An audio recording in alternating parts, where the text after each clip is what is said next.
Oh,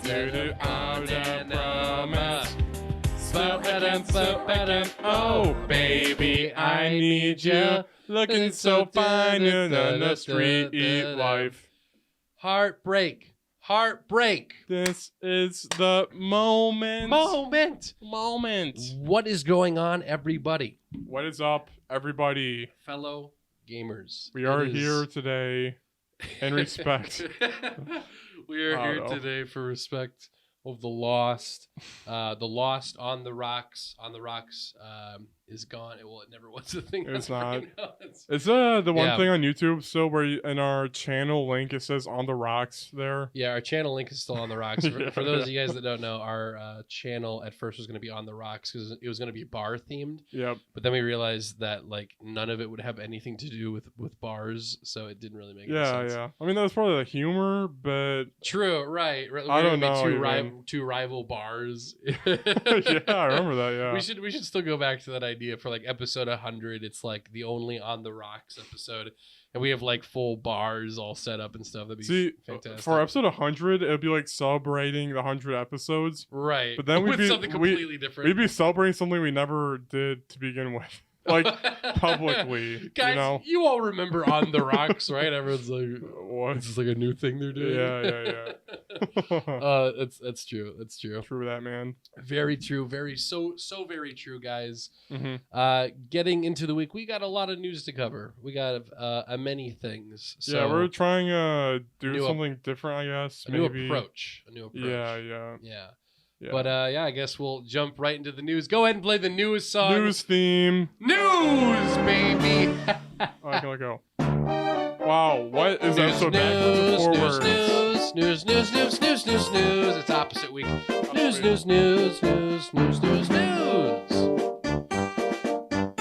Yeah, so we had a break from last week so I don't get burned out editing. Yep, very true. My PC is finally up and running. My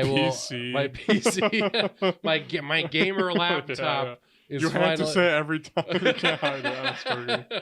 I've been like a big dinner party and I just whisper. They're like, "Oh, so what are you playing?" I'm like, "Oh, I have a gaming PC." And then all of a sudden everyone goes really quiet. You're standing from the other side of the hallway. Go, "What was that?" And I'm like, my gaming laptop. Yeah. Dude, it's kind of my dream to be in a ballroom full of fancy people. Dude, that's the exact scene I was imagining right now. Why would you be in the ballroom though? I don't know. It's just my dream. I don't know. It's just invited, like a normal I was gonna person. say, like, would you just show up there? Would you? Oh, no, it's invited. Are you the one throwing the part? I would want to be the one throwing it. Fancy people coming up to me asking me for favors. That'd be pretty spanking. Pretty good. Yeah. There's so much corruption out there. But here's the question. Let's say you had $1 billion, right? Yeah. Political guy comes up to you and he's like, "Hey," or let's say you don't have $1 billion. Let's say you're wealthy, but you could be wealthier, but it could be better. Okay. And this guy comes up to you and he's like, "Hey, if you rig a bunch of votes for me, I'll give you $100,000. Would you do it?" No. No? No. I'm rich already, so. Yeah, but I lied. You have like $10. Would you do it then if you were like flat broke? No. No? No. Well, wait. Someone could pay for my vote if they wanted. Would you? Like guy slides you 100 and they're like, "All right, vote for this guy." Yeah. That's fair. I don't really care about that. Yeah. Now, all right. Picture this: you're walking down the street. You're walking down the aisle. Aisle. Because it's like a wedding. Yeah. You're walking down the street. Then 3 men with wrenches surround you also and beat you unconscious. What would you do? No, and then you wake up and there's like $1,000 in your pocket. Like they beat you up and then they're like, "Oh, okay, he lets beat him up. We'll give him $1,000." He gets the pussy grand. He was a pussy, so he gets $1,000. I guess. I mean, you didn't have an option. You're not a pussy. I didn't have an option. Yeah. Like, wow, what are my options here? As they start to beat the crap out of me. Yeah. Do I have any alternatives? As they're like beating my skull in. Do I have any lasting damage, or do I wake up and I'm like, "Oh, I'm perfectly fine," and now I have $1,000? But obviously, it hurts while I'm getting beat up. Both your legs are broken. Both my legs are broke. Well, how broken though? Like fixable broken, or like I'm gonna be in a, fixable. I was gonna see if I'm in a wheelchair. No, I wouldn't. Yeah, then I guess I wouldn't be $1,000 is wow, worth it. $1,000 because it's gonna cost a lot more than that. Just to Yeah. I guess I'm asking is if is it right to beat people up and then give them money for it? is this like a stance against wrestling? No, it's not. I'm just wondering if it's in the street. I mean, I guess like let's say my legs weren't broken, or maybe like, you know, like I'm hurting a lot, you know, and I stand up and I'm like, and I begin to like limp away. I mean, yeah, you know, I'd accept 1,000. I wouldn't like if a cop asked about it. Oh, okay, hang on. All right. Okay. If there's $1,000 and there was no note with it, I just have $1,000. Yeah. I don't know that it's the guys that beat me up. For all I know, it's some like wealthy dude that felt bad for me, put $1,000 in my pocket. It's like a good luck charm. Forget a rich guy. It's like just like poor peasant. Poor boy. Gets a wad of hundreds. He could use this. Stuffs it in my pocket, pat, and walks away. Because at that point, if a cop asked me, I'd be like, oh, yeah, it was those guys over there. But if there was a note on it, and there was a picture of one of the guys that beat me up, and it's him giving a thumbs up with $1,000. With your unconscious body. Like, you're like he's like doing a thumbs up by you. My body's like half like... but it was like, don't tell anyone. Then, because at that point, I would also have to assume that they've seen my wallet and they probably know where I live.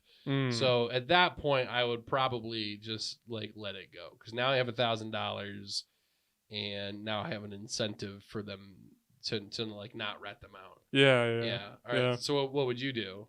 I'd be a good Samaritan and give the $1,000 away. If I got beat up and woke up on a street with $1,000 in my pocket, yeah, I would look around and then drive home. Yeah, but if a cop pulled you over and he was like, "What happened to you?" What would you say? I would go with them. Like, I don't know, like that. Yeah. So you wouldn't rat them out. No. Gotcha. No. Never rat people out, because then they kill you. That's true. In jails, people hate rats or whatever. Wouldn't that be really funny if like they beat you up, they give you $1,000, you rat them out? It's kind of bad to accept money from gangs. But not. I It mean, is. If you then unknowingly accept it, then it's... Well, I guess it could be traced okay, yeah, back you're to saying you. that you didn't have a choice in it, so that could be true. Right. Obviously, if there's footage of you smiling going, yes, I'll accept this, and then you put it in your pocket, you know, then it's bad. Yeah. It's dirty money, as they say. Yeah, but if they like give you like hey, here's a PS5, bro, then you accept it, then they'll by like limping half conscious body. Hey, bro, here's a PlayStation 5. I mean, if there was gangs in Los Angeles, Australia. If there was gangs in Holland, I feel like this could happen where they're like, hey Grant, here's a PS5, you want it? And you're like, yeah. I'll be like, and then like 2 months. 2 months later, they go to GameStop and they're like, "Yo, man, can I have that for free?" Then you'd be screwed. That's a tough one, actually. Because if you don't have an option after they give you the PS5, right. You're supposed to have the foresight and be like, "No, thanks, man." You know. Oh shoot! Because I'm unknowingly accepting a favor. Yep. That's how gangs work. I'm pretty sure. Wow. I didn't even think about that. Like, they could come into my shop and be like, all right, give me that. And I'd be like, yeah. Because if I say no, they're going to be waiting for me. Yeah, they're going to be like, we should role play. I'll be your gang member. This is going to be a very serious role play. All right, let's do it. I'll be the GameStop employee. Ding, ding. Hello, welcome to GameStop. Yo, what's up, man? Yo, what's up, man? I saw, I hold up a 5 Nights at Freddy's merch. Yo, I'm wondering, you know how like TV shows gang members always like try on clothes while they talk about killing you? Oh yeah. He's just like, yo, what's up? He's like, oh, it's a plush. He's like, so you know. It's like, I've been thinking, man. Fozzie. Fozzie. Chica. Fozzie, that's great. I don't know. I'm done with that. I just want to do the roll. No, well, keep going. Okay, yo, man. I've been noticing. You got a lot of customers in here, right? Oh, I do. It's a pretty busy day. You know. What about I get like 5% off of the daily cash, bro? Like if you know that PS5 later, you know, earlier. Oh, you just want 5% off of your order? Yeah. Ooh, Steve from Minecraft. Oh, sir. Oh, wow, Steve. The fact that he consciously knows all of these characters. Yeah. Oh, Steve from Minecraft. It's like Among Us. Do you think gangsters know Among Us? This is pretty. Or like I'm like, I can't. That's against policy. And he's like, pulling an Among Us figure. That's pretty sus, huh? Oh my gosh. I laugh when I hide there. That sucks. Or like, he just keeps making stupid puns. Like he's holding like a Zelda Triforce lamp. And he's like, well, when you go home tonight, remember, it's dangerous to go alone. So he puts it down and walks out. Dude, yeah, that's actually really good. Holy frick. Oh my gosh. I'm trying to think of another one. Like he holds up the Halo sword and he's just like, he unboxes Halo it. 5. And he's like, I could kill you right now. No, I'm just joking, man. I'm joking. He's like, I'm just kidding. Yeah, but anyway, that's how gangs would work in Holland if they existed even. You know they are in Holland, right? I guess, yeah. It's very like mine. Okay, so I used to work. You know how I used to work in a movie theater, like the Sperry's Movie House place, or whatever? Yeah. Yeah. So there was this one chick that worked there for a while, and she was like pretty popular there because I think she worked just in the kitchen. But like just about everyone talked to her, and she was like super nice, whatever. But there was one day that she came in. That's Steve from Minecraft. Steve from Minecraft. Oh yeah. Got any Enderman in the back? Yeah. That's great. Anyway, so your coworker was... Yeah, my coworker was always pretty nice. There's one day, I didn't work this day, but my boss the next day was like, oh, hey, she ran into work one day, and apparently these guys were trying to, like, pick her up, and because she's dating, like, one dude from a gang in Holland, and apparently she cheated on that dude with a guy from a different gang in Holland. Dude, what? Did she want to die? What the Right. Like, out of all the people. Yeah, dang. So then immediately after that, everyone, like, stopped talking to her. Mm-hmm. Me included, you know, because I didn't want to get shot. You know? I wasn't about to be serving up popcorn to someone, and I'm like, yeah, anything else for you? And he's like, just one more thing. Dude, what if she like went to you for protection, like as her boyfriend? Like she asked you out. That's actually a good question. Yeah. Okay, let's rewind a little bit. Instead of GameStop, let's say at your place of work. You're putting together a cabinet. Dude, he would not. Well, hang on. You hear some footsteps. You hear some footsteps. Let's have. Wait. Yeah. It's impossible to get into my work. But he does. Okay, yeah, but I'm thinking of a scenario he would. Okay. Right. So like a shipment of trucks comes in, and then he gets hired. No, the guy puts out a box right next to my place, and then the gangster comes out of the box. Yeah, and as he comes out of the box, he's like, "Oh my god!" You're like, and then he gets out of the box without moving his back at all. He just moves his legs only, so he's just like, wait. Yeah. My wire's stuck.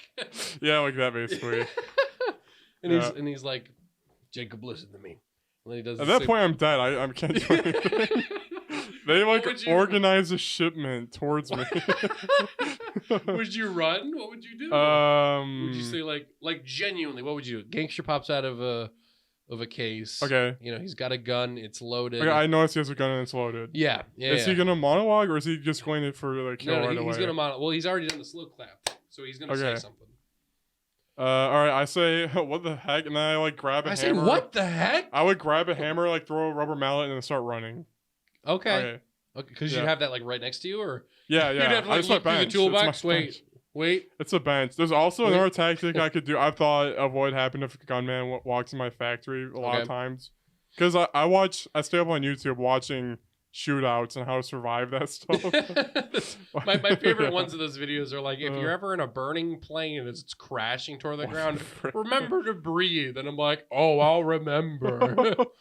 Oh my gosh. Yeah, no. But you can also put like a screw on the air hose and shoot it at them like that. Yeah. But I would just grab a hammer and run and get for cover or something. Because that's like the easiest thing to like set up and go. Yeah. Or just sprint, Okay. Now let's say that a year passes after the guy tried to kill you. Yeah. A year passes and you start dating this one chick. If a year passed, that my work would be way more high security. All right. Guy shows up again.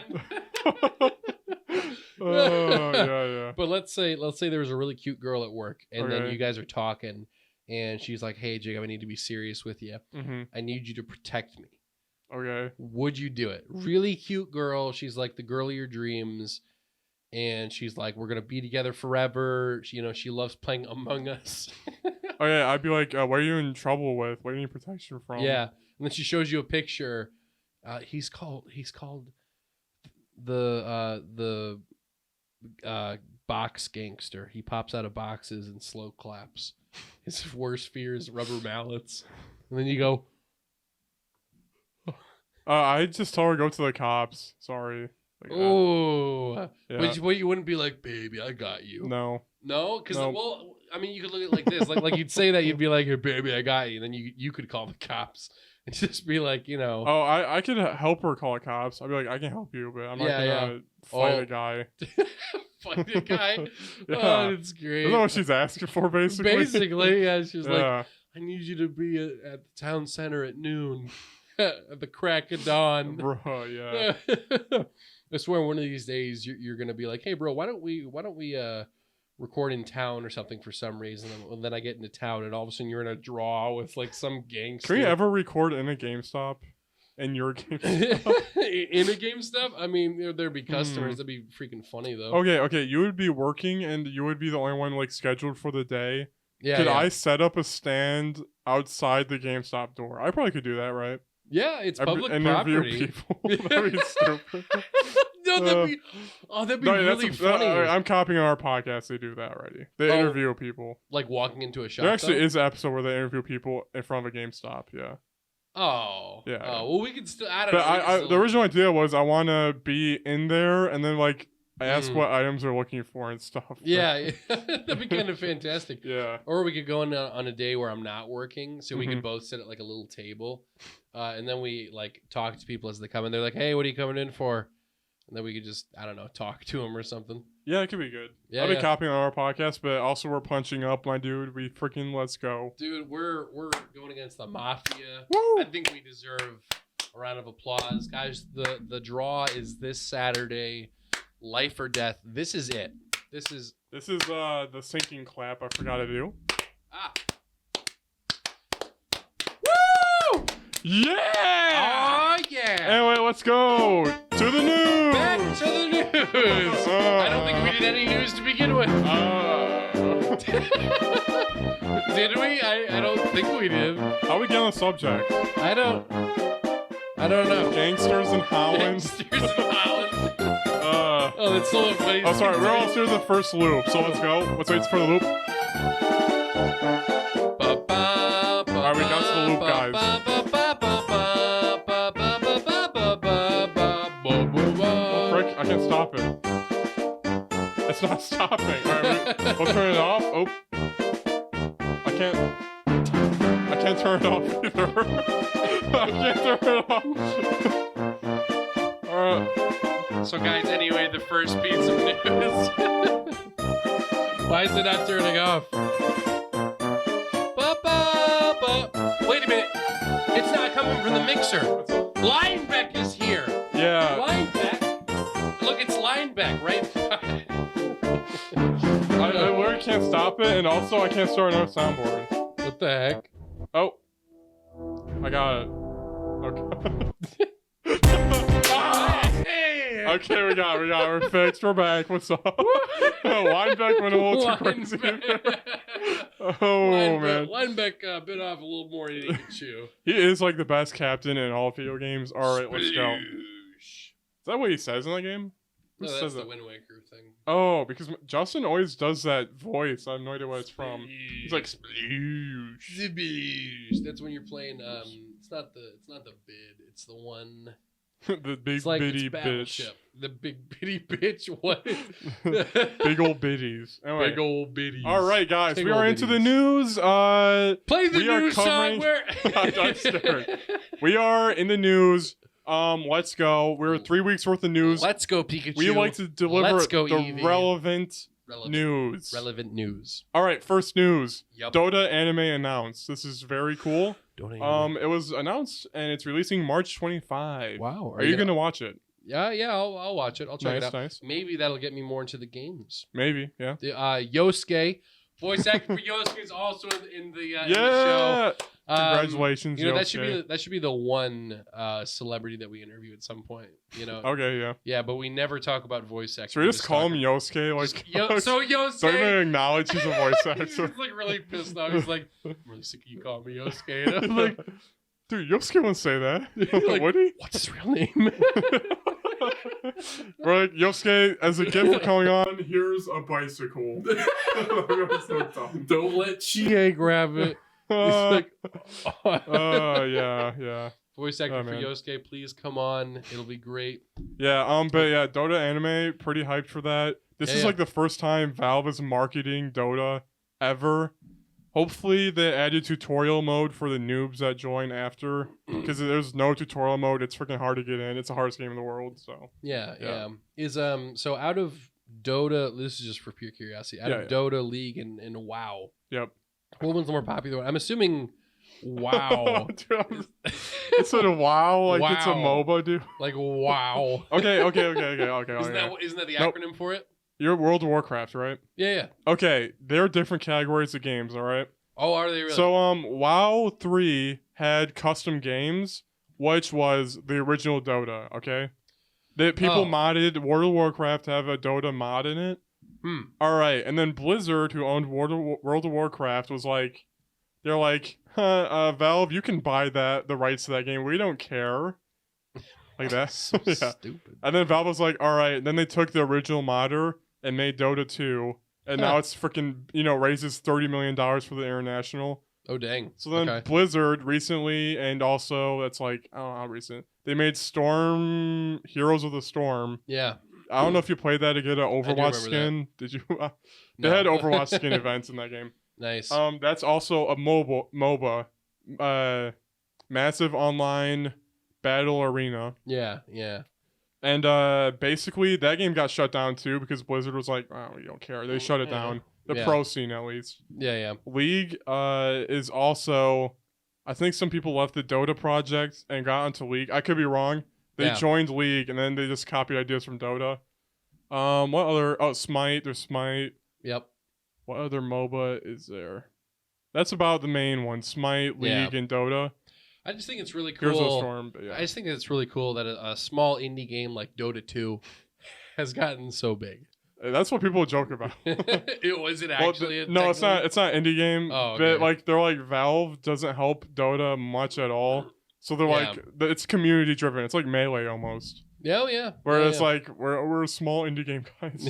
But then WoW, GoFundMe. The MMOs right now. I'm a scrub, but it's World of Warcraft versus Final Fantasy 14 right now. That's just massive multiplayer online. Final Fantasy 14, they put out expansion, and then World of Warcraft, Final Fantasy 14 is better. Any man of culture would know. Yeah. Also, World of Warcraft, people start hating it after original. They certain updates happened. Yeah. But now, so when Final Fantasy 14 is like, hey, we're doing expansion this day, then the WoW people are like, all right, we gotta do expansion right now. Holy freak! At the same time, so they try to be really competitive with it. So. Okay, all right. So the question is, which MOBA is the best? Dota is the hardest, most rewarding, and most fun. Yeah. League is like the same thing happens, and like 5 kills happen a game. That's it. So. Oh, gotcha. Yeah. If you watch the pro grand finals of League, there's like a max of 3 kills that happen, and then it's done. Jeez, it's bad. Dota is like 50 to freaking it's a lot. So obviously Dota is server based. That's how you do all your matches and all that. Yeah, servers, Would you be like? I'd imagine you would be. Mm-hmm. Would you be genuinely like really upset if Valve came out and they were just like, hey, Because since they don't really support Dota 2, if they came out, they were just like, all right, we're not gonna support it, but they don't do any communication, right? And they don't have tutorial modes and stuff. Yeah, but if they just straight up cancel it, they're like, hey, we need to, like, if Valve's doing bad for some reason, they're like, hey, we need to shut down a server, and then they shut down Dota 2. Would you be pretty mad? I'm not saying that would happen, but like if it did happen, what's the point of this hypothetical? I don't know. Well, you'd say yes. It's gonna be, yeah. I mean, that's the answer. It'd be annoying. But Valve in a million years would never be annoyed. That's true. Or they would never be broke enough. That's true. That's true. I don't know. I guess I'm thinking of it as like an average publisher, but I guess they're a lot bigger than I'm thinking in my head. Yeah. They're bigger than you think. Yeah. They're bigger than all of us. But I appreciate the hypothetical. Yeah. So, I appreciate Good job. you. Because you don't really know much about the PC Valve Dota. I'll get into it, but yeah. CS:GO they abandoned basically, and they put all their efforts onto Dota. So CS:GO, they do updates too. I don't know. It's just not as often. Just not as often, and then they're like no help for the pro scene. So gotcha. The pro scene is pretty frickin' Valve world. Like places like League, World Series, like Valorant. They all have like Rainbow Six Siege. They all have plans, and Valve is like, do whatever, guys, and it's it's bad. like cool. Yeah. Anyway. Well, yes, the Dota 2 anime. Yeah. Dota. Wait, no, it's just the Dota anime. It's like Dota 2 Dragon's Blood. That's what it's called. Oh, nice. Yep. When does that come out again for the lovely viewers? March 25. It's going to follow Dragon Knight, and also Mirana showed up in it, and Invoker. Whoa. It's on Netflix, right? Yep. Netflix, March 25. Netflix Dota original. 2 Let's anime. go. Netflix original, baby. All right. Next up. Rainbow Six Siege, new Operation New Red Dawn. I don't even know what it's called. They put a new operation. Glacier Island. That's basically how the new Rainbow Six Siege map is out, and you can get your right sight set on this new map in Villa Town. I don't even know. Villa Town. Play as a new operator who has a mine placed on his drone. He can infiltrate small areas, but watch out because his bomb will blow you up with no mercy. That's how the trailers look like. No mercy. Rainbow Six Siege new operation came out. I am a big Siege player. Yep. Or I was. I kind of stopped after Operation Ace and that one chick came out. And I stopped playing. It's probably the fridge that made that noise. Sorry about that, guys. We had a bit of a phone call from a random number in Colombia. Guys, shout out to Colombia. Dude, I never pick up random calls, as you know. I don't either. Because you call me on a GameStop phone. Yeah. Oh, yeah. That's right. That's right. Okay. Yep. Finish my thought. What was I saying? Rainbow Six Siege new operation came out. Yeah, the game is fun, but it's not polished enough. I mean, it's pretty polished, but there's glitches. It's a game where you can shoot through walls, so it's not perfect. There's a lot of jank in it sometimes. Yeah. But yeah, maybe I'll play it again at some point. But yeah, anyway, new operation. Okay, all right. Is it pretty universally known for being kind of buggy, or is it more your personal experience? It's just my personal experience. Like when you're sprinting, a model spazzes out for like 2 seconds. It's like annoying. That's weird. Yeah, they just need to polish it more. Yeah. How long also, like it's really hard. So yeah. Dude, sorry to interrupt, but you know how you're playing Apex with me? Yeah. If you played Siege with me, you would be having zero fun. Wait, why? Fun. Dude, it's where headshots are one-hit kills. So it's literally you'll walk through a door. So you hold angles in that game, and you'll hold like pixel angles, and then you'll just walk, and then you'll die. Unless if you know what you're doing, but yeah. Oh, that's really fun. Yeah. I kind of want to try it now. I'm pretty good at it. I like to think I'm pretty good at it. I'm kind of a god. My profile level is like 130, so it's not that high, but it's pretty high. But, yeah, mine's like. I don't even do ranked. I don't really like ranked in any game, other than Dota. I don't. Yeah. Ooh, nice. Yeah. It's got to stretch daily stretches. You already did your daily stretches, but are you okay? Yeah. All right. Anyway, so next news. Let's go. Baby. This actually got me hyped, guys. All right. Throughout the years, me and my friends Ross and Justin, we play. Oh, we're doxing them. Well, yeah. Ross will be a guest eventually. We play Monster Hunter on the DS, 3DSs. Yep. Monster Hunter 3. We played in the crappy little arena. Oh, loading screen. Crappy arena. Buy your whetstones. Oh, buy your whetstones. They're underwater levels. Yep. We went through it. Then Monster Hunter World came out. We had to wait for the PC for a year. Monster Hunter Rise is on PC. A year from now. 1 year. Yeah. A year later. Monster Hunter Rise. Woo! Yep. Honestly, I think what's really cool about it is that it obviously means that a lot of other third-party Switch games can eventually make their way over to the PC. Yeah. Which I think is really cool. Are there any other Switch games you think would be really nice on the PC? Yeah. So if you guys didn't know what we Answer said, the question. Oh yeah, I will. Yeah, Monster Hunter Rise announced for PC. Capcom did not learn their lesson, and they're putting a delay on the releases, like World and the Switch. It's kind of stupid. Yeah. Well, that was that was probably part of the agreement with Nintendo, is that it would be a timed exclusive. Yeah, probably the same thing with Sony and stuff. Yeah. Yeah. Yep. But anyway, so now I don't have to play the crappy Switch. I'm never touching that console again. What's up? Except for when Pokemon Snap comes out. Yeah. This is really good news. I asked my Monster Hunter clan, Justin and Ross, and they also want to wait for the PC. They don't like playing on the Switch for some reason. What could it be? I don't know. I mean, World is like 4K, dude. So it's like so it's obviously gonna bug you. Yeah. Also, PC you can mod, and I love modding Monster Hunter. Anyway. Yeah. Anyway, here's a cool mod of my sword. Wow, look at that. I'll have that on the background. By the way, you're saying Switch games to put to PC?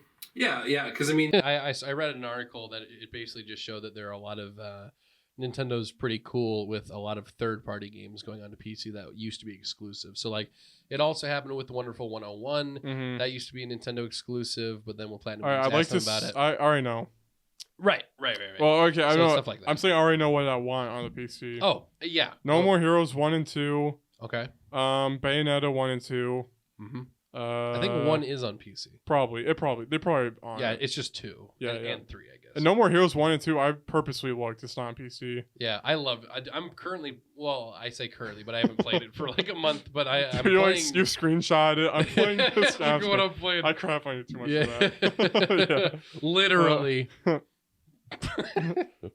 think there was like, this is copying our podcast. There's like some rich guy who like, his fetish was sitting in a hammock, pooping through a hole, and then like his mistress was underneath eating it or something. Anyway, okay. That's disgusting. Yeah, that's your mom's house. If you want more information, yeah. Anyway. Oh, I thought you were just making a podcast. I was like, I thought you were just insulting. That was the whole point. I think your mom's That's the point of their name. That's the point of their name. Yeah. Anyway, that's funny. Yeah, that's about the games that would be good on PC. Okay. Switch. Okay. Yeah. Mm-hmm. And like Mario Kart would be cool, I guess. Yeah. Trying to think. Out of other, I mean, most of the Switch games that I play. Here's the thing: if there's a third-party game that's on the Switch, I'm typically not playing it on the Switch.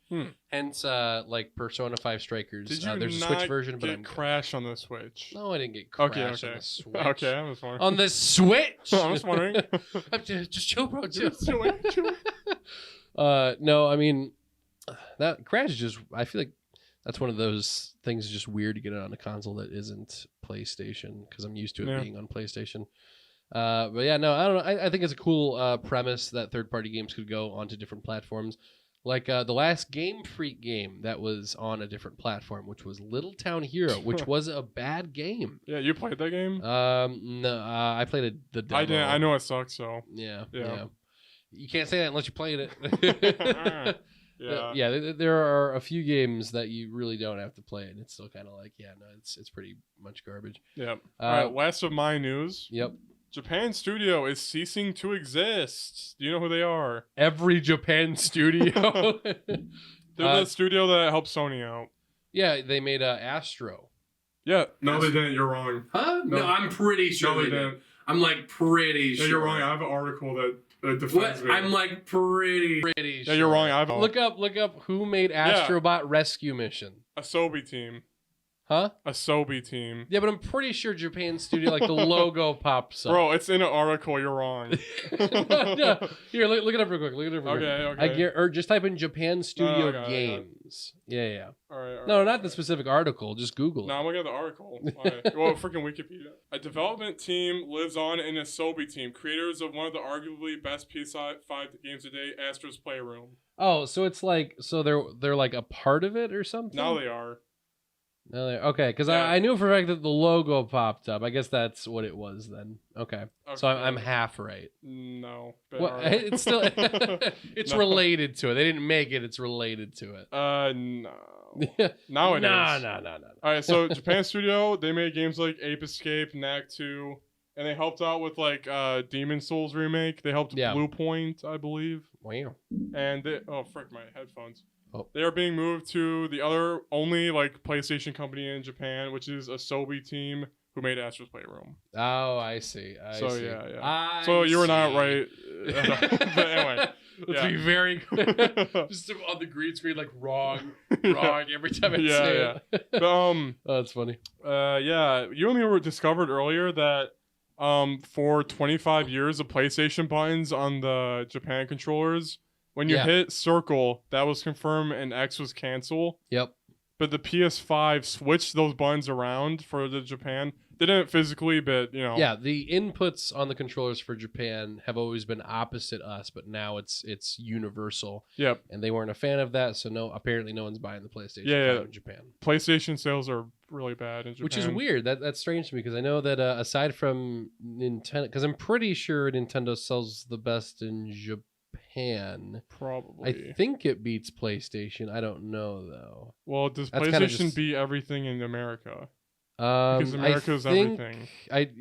Yes. Yeah. I actually don't know. I'm kind of curious about that. I know because Xbox sells best in Europe. Xbox probably sells the most because PlayStation, you want one, but you don't even have the 5 yet. Yeah, because they're nowhere. Yeah, that's probably that. That's probably something. So stupid. Yeah. I will literally buy one from Japan if that's possible. That'd be kind of cool. Get a Japanese PS5. It'd be cooler than yours. Yeah, but anyway, I'll wait until like a new model comes out, or not a model, but like a skin or something, whatever. Anyway, so rip to Japan Studio. R.I.P. Japan. Ape Escape. They made Ape Escape. Did you ever play Ape Escape? No. That's the one where you catch the apes who have escaped. Yeah, no, I've seen my friend play. You're like, I know. Yeah. Nice. Yeah, so that's the news I have, but I also did some other news too, but you can go through yours. I'm going to go ahead and go through my news. Guys, Grant's news, baby. Woo, all right, yeah. we're getting into some more fun stuff. The Pokemon Direct just happened today as of February 26th. Today is the 26th of February. Friday. No, it's the 27th. Wrong. Wrong. Yeah. Incorrect. Wrong. Oh man, dude, Yeah. Okay, Pokemon Direct. 3 main things that they went over.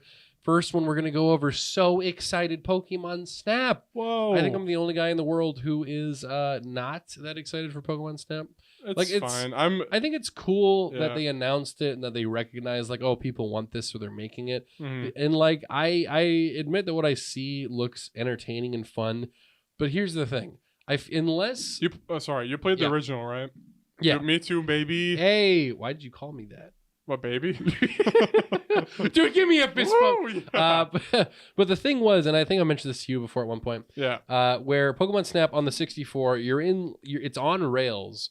Because that's what the system could like handle at the time. That was how they got these in-depth environments on the 64. Really? Because there's no way that you'd be able to walk around and Pokemon would still be jumping around and having a good old merry time and be picture worthy. So it had to be on the rails. Interesting. I didn't think that. Yeah, but for this new one, it's still on the rails, which is fine. But I feel like it's going to be a 4-hour game.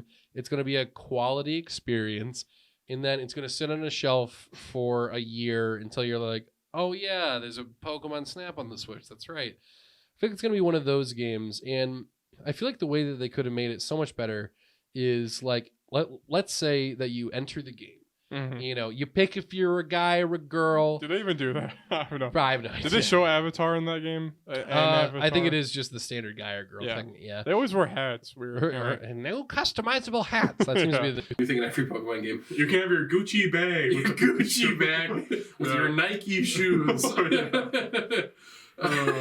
And your pothead Cookie Monster t-shirt. Dude, Cookie Monster flat bill hats. Yeah. But yeah, because like imagine it like this: you walk into the island, and they're like, "All right, here's your camera. Just go into the forest," and it's like this massive island where no matter where you walk, there's always something happening. And you know, maybe the island's big enough to where you can get in that car and then like drive around and do stuff like that. Yeah. I feel like that'd be so much better. But I mean, I don't know. Maybe there's a lot of courses. Maybe I'm totally wrong. Maybe it's like a 30, 40 hour game. Let's think of all the Pokemon areas they can do. That'd be cool.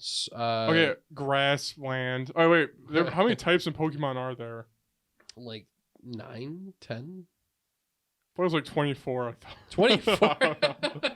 Nah, dude.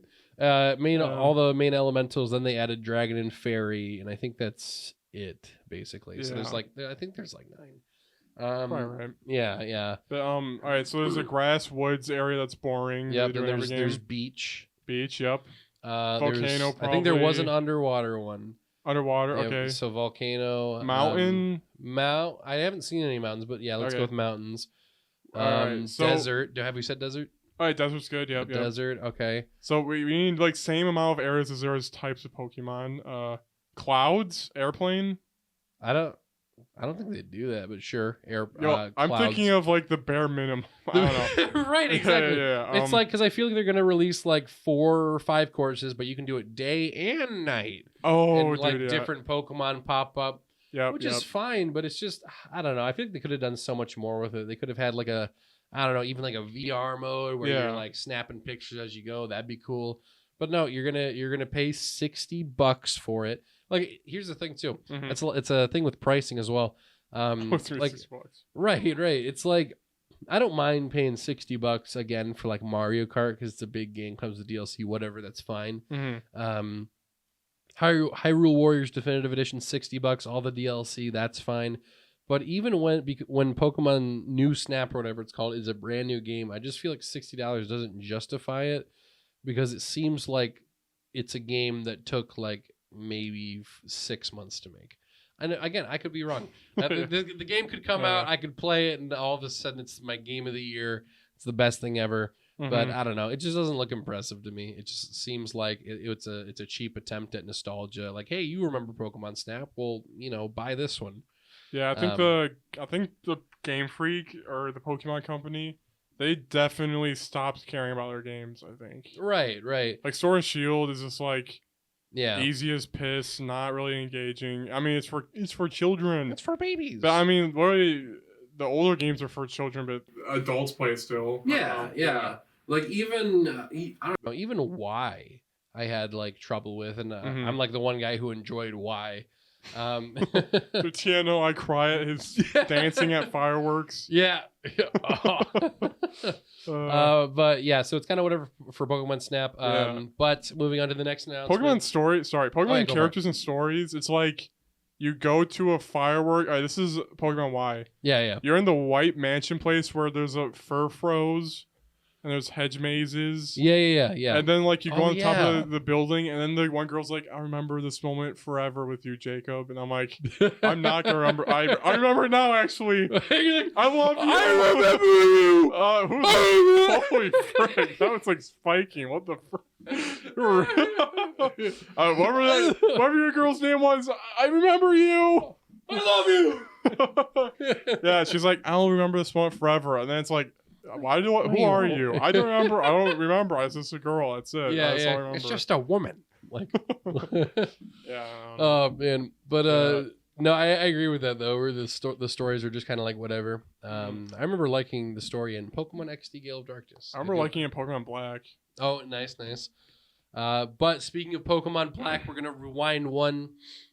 Pokemon, what was it? Perfect Diamond, Ooh, Shining Diamond Pearl. is not Crash. No, I was joking. Yeah. Ooh, is that a it's a JoJo JoJo reference? reference. JoJo, dude, give me a. Ow! Made like a suction noise. No, this is not my thing. Oh, I was like. Yeah, because there's scans. JoJo wasn't translated in English. Yeah. So JoJo Part 4, Diamond is Unbreakable. There's fan translated to Diamond is not Crash. It's like not Crash. I love that name. It's like Diamond is not Crash.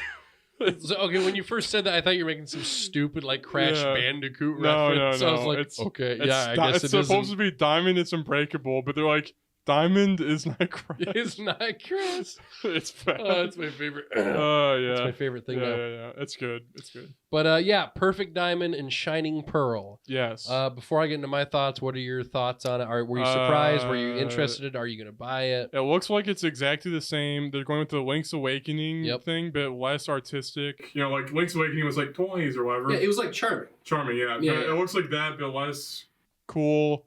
Well, actually, it is style-wise, but then the battle's exactly the same. Like, same models, everything. That was the one thing that didn't make sense to me. If you're going with, like, the little midget dude approach, so it's like, oh, it's like it was on the DS. Yeah. Then why, during the battles, do they go to normal human size? It just seems unproportionate. Good point. Yeah. Like, the Pokemon look normal in the hub world and in battles. So it just looks weird going between two different character models, constantly switching between each other. So do you have an issue with the original Final Fantasy doing that? For like Final Fantasy like 7? Yeah. I guess I'm not. Are you talking about? I'm talking about like you know the cloud model where they're like press a button, and it looks weird blocky, and then when you're in the battle, he's like different model. I'm talking about that. That I feel like that's different though because that's a much older game, and that's just like okay, now it's more zoomed in. Now we can just focus on the battle. There was a purpose to it. In this one, it's just a weird art style that they're trying to go with. Yeah. And another weird thing with it is they're trying to go with a big head art style. Yeah, which like I don't know, they got like fat legs. It's not charming like Link was in Link's Awakening. Default baby's front. It's like, oh.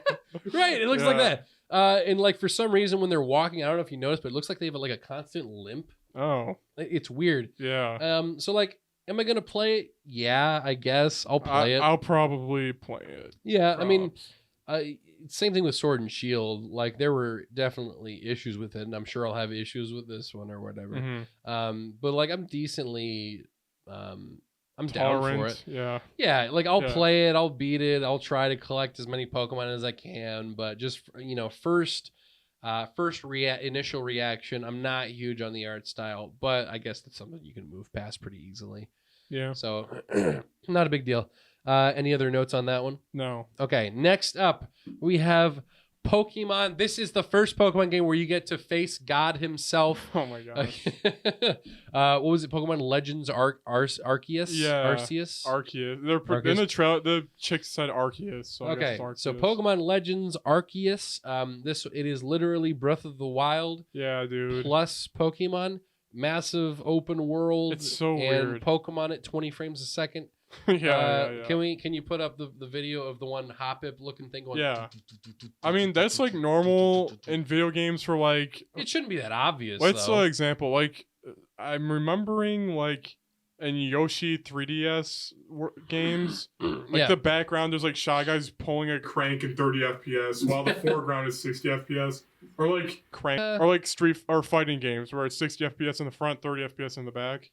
But I feel like it's different for those because those are initially in the background only. Because it's the same thing in Persona 5. So like you have a huge crowd of people as you're walking through like the town. If you look in the way back of the town, if you look really close, you can tell that the movements are a little bit more choppy. Yeah. But that's because it's in the way background. They're unimportant. Unimportant NPCs, yeah. Unimportant. But with this one, they're like front and center. So the little Hoppip thing, I think it's the evolution of Hoppip that it was. I could be wrong on that. Yeah. No, it's the Drifloon one. I have no idea. Oh yeah, probably. Yeah, it's Drifloon. Yeah, but like it was still like it was more choppy when it was when you were like a decent amount away from it. But even because it went back to that shot when the trainer was like a lot closer to it. Yeah. And like it wasn't as choppy, but it was still kind of choppy. That's pretty. Granted. we'll give this one the benefit of the doubt because Trailer. it comes out. Yeah, it's a trailer and it comes out like literally 2022.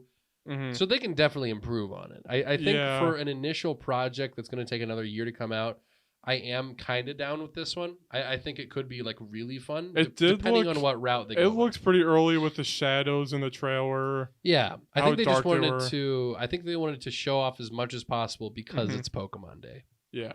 So they Yeah. wanted to be like, hey, this is the new big thing. Let's throw together as much good-looking footage as we can. It's going to look a little bit rough, but we're going to patch it as we go. Because I feel like, because in Sword and Shield, there are a few rough edges, especially with some of the graphics. I feel like for this one, they're going to polish it a lot more because of that backlash. So Yeah, but I don't know how much Breath of the Wild I want even. Right, that's the Yeah. thing though. I really hope that it's not just one big wild area from Sword and Shield Mhm. or like a Breath of the Wild thing. I do really like the two things that I was really impressed by. One is kind of a minor thing. When the Pokemon trainer is like crouching and then they like throw the Pokeball and then the Pokemon that goes in it. That's like ideal. I that's pretty love good. that. Yeah. How it's just like, oh, there's a Pokemon over there. You can like sneak around to. It's not a get it down to 1 HP and maybe you'll get it. Yeah. You it's- freaking break its legs and then you catch You it. just- Yeah. yeah. But and the other thing was the way that the Pokemon were battling. Because it was actually like you select the move and they go right up to each other and they're like, I don't know, they're like actually fighting. Yeah. Instead of like the crappy like tail wiggle. And then they go, ah. Yeah. So I'm Yeah. pretty down for that one. I mean, Yeah. I'll buy them both. I'll play them. I'll do it. Might not. Might not for that one. I don't buy Switch games really. Oh yeah. Yeah. Just like main ones that you're interested in, basically. Yeah, if they're good. That's kind of the same thing for me too. Like before, because I bought the Mario 3D World and Bowser's Fury just because I just really like 3D World. Yeah. Before that, I can't really remember the last Switch game that I like waited for. Like I bought Animal Crossing, but that was almost over a year ago. I did buy Xenoblade Chronicles Definitive Edition, but Yeah. it's very spaced out. Like it's usually only like 2, maybe 3 games a year that I'll get for the Switch. Yeah. Anyway, But yeah, Um, Pokemon Direct. real quick, we should talk about Nintendo Direct because we didn't cover that. Yeah. So Pokemon. We'll do quick notes. Yep. Skyward Sword HD announced. Skyward Sword HD. I do love Skyward Sword. Yeah, it looks good. Yep. I might buy it and break my childhood. Because like going back, it might suck. Yeah. Um. I feel like there's so much charm. Soul Iron War Triangle Strategy. Triangle Strategy. I really hope they change the name. What's- The combat's really fun. Yeah. And then what? That's about it. Oh, No More Heroes 3. No More Heroes 3. You're forgetting literally the best game. Mario Golf. Oh yeah. Mario Golf. I'm actually very excited for that. That was the only game. Like Skyward Sword, I kind of popped off where I was like, ooh, but that was more like an ooh, I knew it sort of a moment. Yeah. Because for those of you guys that don't know, Wind Waker came out in 2002. Remake, 2012, 10 years later. Twilight Princess came out in 2006. 10 years later, 2016, Twilight Princess HD comes out. Skyward Sword released in 2011, 10 years ago. Skyward Sword HD, 10 years later. So Breath of the Wild HD coming 2027. But yeah, Mario Golf, that was the only one where I was like, oh! Yeah. Very excited for it. Yeah. It looks cool. I just love the speed golf thing where it's like you hit the ball and it's like run. I remember the 3DS version was really fun, but I wonder if this will be as fun. I don't know. Yeah, dude, we should play If it's like Mario Tennis and like a downgrade. I really hope. And Mario, whatever was the other one they did. Yeah. They did some game as Mario version. It sucked. I forget. Mario version. I'm just thinking of the tennis one. Yeah. Was that a Wii U tennis? Did they make a Wii U tennis? There's game? a Wii U tennis and there's a Switch tennis. Yeah, the Wii U one sucked, I'm pretty sure. Yeah. Aces is the Switch one. Yep. The Wii U one, I don't remember. Yeah. Anyway, Yeah. yeah. That's that. We have all the good directs. Yep, Skyward Sword Joy-Cons sold out immediately. I didn't get my hands on them, unfortunately. Rip. Yeah. Very sad. Very sad. Very sad. Unfortunately. Yep. And then yesterday, the State of Play happened. State of Play. Very disappointing. Kind of sucks. Very, very boring. The punch game was cool. What was the punch game again? My video kind of buffered. It's like Taekwondo stuff. Oh, yeah, the Shifu game. Yeah, that game looked pretty cool. Yeah. And Returnal did look pretty cool. What is the game? Returnal? Returnal, yeah. I'm actually quite down for that one. Dude, PS5 games have the weird thing where their particle effects are glowy and they look the same almost. Yeah, that's the thing. It's weird. Literally every PS5 game that has come out so far, Yeah. every trailer has some sort of a big explosion where a bunch of random particles just Yeah. fly and then everywhere. they fly out and then they fly toward the character. yeah, they go. Vroom. Yeah. It's like Ratchet and Clank, and then this one Yeah, too. you sons of. Yeah. Same with it's kinda Ratchet weird. and Clank. And, Yeah. yeah, that's weird. I just noticed Yeah, that. yeah. Stop doing that. They look fine as is. The Returnal's real. All right, Ratchet and Clank. can Returnal's have it. real? The Returnal is like the stack's real, and it's like. But Yeah, it's a video yeah. game though, so what the frick? Yeah. What's that one with the little black puff balls that are like Pikmin? Kina, right? I think it's Kina and the something. I don't know. You know, it's the Zelda chick, and she's like running through a forest. You don't remember that one? It's the big eye one with that big Disney eyes, Kinda. and it I looks guess. generic as frick. No, I mean I've only seen like the one preview for it. I don't know. It seemed kind of interesting. Okay, yeah. You're like I don't care about that game. Me and Justin watched this together. We were crapping so hard on that. It's just nice. so samey. And then, okay, all right, freaking the little pink puffball, I don't remember that. its little part. teeth sticking out like a freaking minion. Dude, watch that one. You haven't pre-ordered the plushes What's yet? that one Coco short trailer where there's like an onion or something? Coco Melon. Where he like there's an onion and then it's like alive. He's gonna eat it as baby something. Wait, what? I don't know, man. It was. That's Yeah. Oh, it's great. It's funny. Yeah, anyway, and then Final Fantasy VII, Yuffie is a new playable character. You can also play as Zack, and also this one guy from Final Fantasy VII who is like really crazy hair. Yep. I forgot the lore from him. But Crazy. he has like brothers who's like red is red, blue is blue, something. Basically, they also announced another Final Fantasy VII mobile game that's a battle royale, Yeah. and also it covers Sephiroth as a young child because we all wanted that. I'm pretty sure. I might be wrong. We all really want Did this. you actually want it? No, but I might be wrong if it's about Sephiroth as a young child. But I'm pretty sure it is. Don't you want more Zack, guys? Wow, he's crazy. He died. Hey, spoilers. Zack. No, that's not a spoiler. Okay. There's a bigger spoiler in Final Fantasy VII. Okay. But Because there's more bigger spoilers than Aerith dying. But, yeah. guys, look out, Sephiroth. It's Final Fantasy VII is bad now. Dude, freaking games.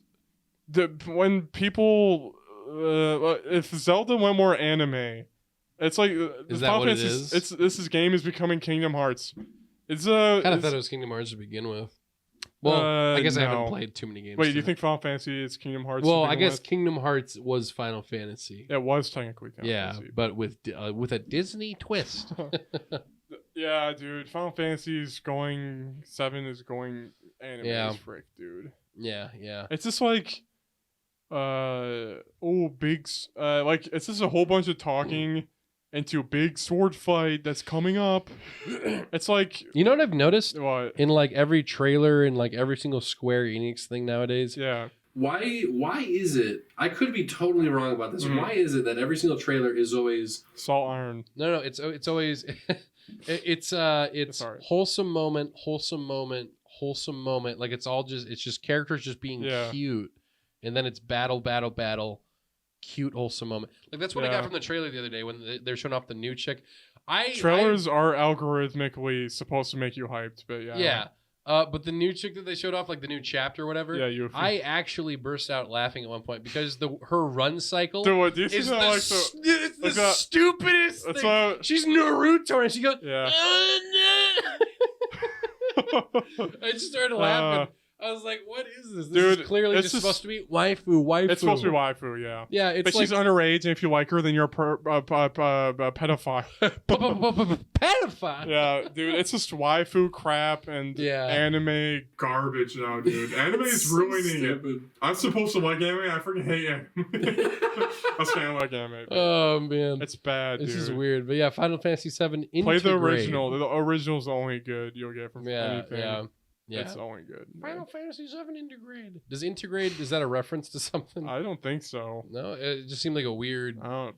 I mean, I no. know that you can like integrate. Maybe things. they're trying to integrate Yeah. Advent Children and Crisis Core with the original. Oh, wow. Because it's Zack Wow. and- Zack. Yeah. Dude, Justin Dude, was Zack. dying during this. She was molding. You know what molding means? Yeah. What is it? It's where you shed your skin. No. It's molting. It's molting. Molding is when you're Oh. mad and you're also bald. Justin's not bald. He's molding. Hair. Yeah, that's basically what it means. Yeah, can we have a screenshot of Justin balding? I'm not photoshopping. I can't. It's like impossible. Because he has so much luscious hair. I could work for 3 hours on that one bit, but there's nothing else in the podcast. Yeah. That's funny. Yeah, anyway, Final Fantasy sucks now. Play the originals, and that's about it. I'm actually currently playing the PS1 original. Ooh, Kobe. R.I.P. Yeah, the original, you'll love it a lot, man. It's way better than I'm the gonna new. miss, so I'm just gonna leave that there. Yeah. Okay. Yep. Next up in news. All right, we got the unfortunate split of Daft Punk. Daft Punk. You were saying earlier you aren't really familiar with Daft Punk. Yeah. What's their most famous song? Work it harder, make it better, do Oh, it they did that faster, one? make it stronger. Oh, no, better. Around the world, around the world. You probably don't know that one. No. Yeah, but no, they made that first one. It wasn't Kanye West. It was Daft Punk. He did a cover. Everyone, I swear, everyone Daft was like, Punk was what? two That's people. Kanye. Yeah, it's Daft Punk. Well, yeah, they but split. Kanye did a cover of their song. Yeah. But everyone's like, wow, Kanye makes such sick beats. And it's like, I don't know if he does outside of that one, but that was clearly a Daft Punk thing. Was the split amicable? What was it? Amicable? Like they both agreed on it? Yeah. It was. I'm pretty sure it was just like a time to retire sort of a split. Yeah. I think they've been together for 30 years, something like Dang. that. So, yeah, no, that's one of the few bands that I kind of follow. So, very sad. Not R.I.P., but it's not. Let's see. So it's not rest in peace. It's chill in peace because they're hanging out still. They're just chilling it in their retirement homes. So CIP, chill in peace. Nice. Yeah. But next up, we have the Hello Kitty Animal Crossing crossover. All right. Why is Jacob? this news? Oh, dude, you gotta love some Hello Kitty, man. Did you ever watch Hello Kitty cartoons when you were No. little? And Dude, also, I don't like Animal Crossing anymore. As I load into your island, we stare at each other, and Dude, I get kicked off your island because our internet suffered for 2 seconds and it couldn't handle it. Dude, one of these days you're gonna be like, bro, I was just kidding about that. I love Animal Crossing. The inventory is actually my favorite thing about New Horizons. The fact that you can break all of your items is actually Oh yeah, I dug into a fossil. My shovel broke. Yeah, so he came to my islands. He found a spot where he could my island, and he found a fossil and he dug once and his shovel broke and I was like, oh, Yeah, crap. You know the way that I basically found a fix for it. What? Can you get a golden shovel or something? But then Yeah, those but break. they break too. Dude, yeah, that's so bad. Yeah, that part is kind of. I feel like after you get the golden one, those ones should stay. Because at that point, if you have the golden tools, chances are you've already been playing for a very long time. Yeah, Newly Fed gold so tools. like, so like at that point, it's like, why bother like breaking them? Yeah, let's just get like. It would feel like more of a reward if I finally never had to craft those again. Yeah, because then it's like I finally done it. Now I can just do normal work around the island, stuff like that. I do very much enjoy the game, but it's mostly just because it's the only Animal Crossing game I've ever played. Yeah, so it's the only one that I really go to. But no, it's really fun. But Hello Kitty crossover, dude. Yeah, we're getting Hello Kitty. There's a Mario crossover too. You know what pisses me off about the Mario crossover? February 25, right? Yeah. February 25. I loaded up the game February 25. Guess what I didn't find? Mario? There's nothing Mario related. I don't know if I'm doing something wrong. I updated my game. I closed out of it and reopened it like 3 times. I opened it today, February 26th. Nothing. There's no Mario stuff. What am I doing wrong? What am I doing? Weird. There's nothing there. Maybe Red has to show up and sell you. He has to sell me the expansion pack. And he only shows up like once a month. I hear you want Mario. Oh, hey, cousin. Yeah. Yeah. That's Hello Kitty expansion. Yeah, very cool. Very epic. Very epic. Next up, Call of Duty Cold War. Neither of us play Call of Duty Cold War, but with the new update, it will soon not be able to fit on your PlayStation 4 500 gigabyte console because the install size will be over 500 gigabytes. So here's my thoughts on this. Yep. I think it's ridiculous. I get it. Big game, big graphics, big budget. That's great, fantastic. But here's the thing: the team needs to get together and think about ways to shrink those gigabytes. Yeah. Because like how many massive games are out there? Like Red Dead Redemption 2, another massive game, has online multiplayer. That one is only about 100 gigabytes, which is still a lot. It's a lot of gigs. But like compared to over 500 gigs, what is in there to be over 500 gigs? Cosmetics. I don't know. I guess I don't know. Is that a lot? Is that not surprising to you? Or it's what? a lot. 500. Yeah. Dude, Like it's what's the a frick biggest ton. game that you own? I don't know. Physical. I don't know. Yeah. Would it like Final Fantasy 14 maybe? I don't know. No. Think. What took the longest? It's probably like Red Dead 2. Probably Red Dead 2. Yeah, I don't know. Yeah, it's just weird. games like they that. need to condense their gigs because that's a little redonkulous. If you buy a console and it's like, nope, you can't play this one game. But They need maybe they're just adding maps. That's gotta be it. I mean, probably. But actually, you know what that reminds me of? So I have a buddy at work that's really into Destiny. Yeah. And I don't really play I'm sorry. Destiny. No, I'm just I do apologize. kidding.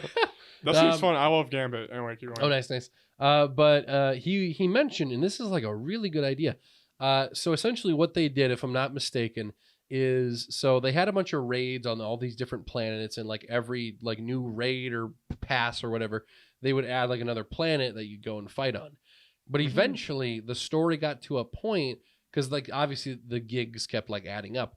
It got to the point where it was part of the story that the first half of the galaxy was blown up for whatever reason. There was a whole raid dedicated to These planets that blew up. Yep. And so because of that, the gigs went down and they saved on space while still making new planets to fight on. But it was part of the story. So that right there I think is absolutely fantastic. And it's you lose out on a couple maps or whatever. Yeah. But I don't know. I think that's a really good way of doing it, because if you're just making better and better maps. But they might I don't know, but they might have deleted Osiris's map, which was DLC that everybody hated. Oh, so that's another reason I think for it, maybe. I'm guessing. I'm not Destiny. I don't go to every planet. I literally go to the tower in the middle or Gambit. That's all I do. Yeah. So I kind of impersonate the Gambit guy. Sure. Ding, ding, ding. Bugs. That's basically it. It's great. All right, here's our one. Here's our bugs. The intro to Destiny 2 games are kind of funny. It's basically playing with coins to see what enemies you're gonna be fighting. Yeah. And he is he's like, ding, ding. Yeah. And then I forgot the name for the enemy, but I know there's bugs. So Yeah. that's why I said. That's actually really funny. Yeah. All right. And we actually have, so we got a little bit of news. Jacob was very excited. He actually leapt up with glee when I told him this earlier. Hades has won a LGBTQ plus award. Yeah, I think it's called the Gamer Awards, but gay and gamer. I thought for a split second I was like, it's like the Gamer Awards, but they're gay. I mean, they are. right. Yeah. Except it's spelled GAYMERS. Yep. Yeah. Yeah, Hades won, which is pretty good. That game does have representation in it. You can marry Thanos, who's a really ripped, sexy dude. Yeah. You can also marry Medusa, which I went for. Dude, give me it. Monster Girls? I don't know. Dude, Picture a head and snakes on it. I married that. you don't marry, but you do something. It's you banged them basically. Yeah. And then also you can do Meg, which is what is she? A harpy? I don't even know. Probably, yeah. Yeah. Anyway, so and also the gods love each other, I think, from what I remember. But the main character can marry hot dudes. So. Whoever, yeah. That's cool. I still have to play Hades at some point. Oh, yeah. Hades physical release as well. Also, oh, frick, I don't know these names. The guy, Achilles, is in love with Artorias, too. I think that there's a depressed guy in a world, and there's lore. I'm going through the story, but they love each other basically, which is very nice. That's very nice. I like it a lot. It's really different, cool. And then it's good. Anyway. Yeah. Next up in similar news, I know you're actually pretty interested in this one. You're very excited when I told you. No. I'm just gonna say what the title was, and I want you to guess what it is. The title is Mr. Potato Head Breaks Gender Norms. Go ahead and give us your thoughts, Jacob. Mr. Potato He's Head. also a tomato. No, go keep guessing. He's the One wife in the relationship. He's the wife in the relationship. Nope. He's married, isn't he? To Mrs. Potato Head. Sometimes he likes to play around a little bit. Sometimes he likes to spread. Is he cheating on her? There's one where he's cheating on Mrs. Potato Head. Get the new divorce attorney Potato Head set now. What is it? So the big thing was in several advertisements. They were advertising that you could get married potato heads and they could have like a kid together. Yeah. And there are gay potato heads. So you can have like 2 dad potato heads and like a little baby potato head. Oh, I thought they were changing like the movie Toy Story, like that guy. Oh, that? No. That's just straight up Mr. Potato Head. I've never seen a toy potato You've head. never had a Mr. Potato Head? Like a toy? No. What? I haven't seen them ever either. What? Dude, they're always at Target.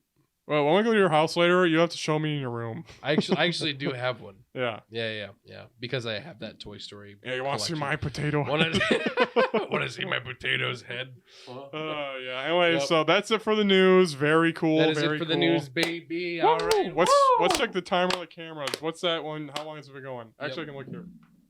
What's up, guys? Jacob, the editor here. The audio has been desyncing every minute, and I'm showing footage of what it looks like, and it has been annoying for me to edit, and I'm not passionate enough to work on the rest of this episode. So I'm gonna leave the camera audio in. It'll be considerably worse.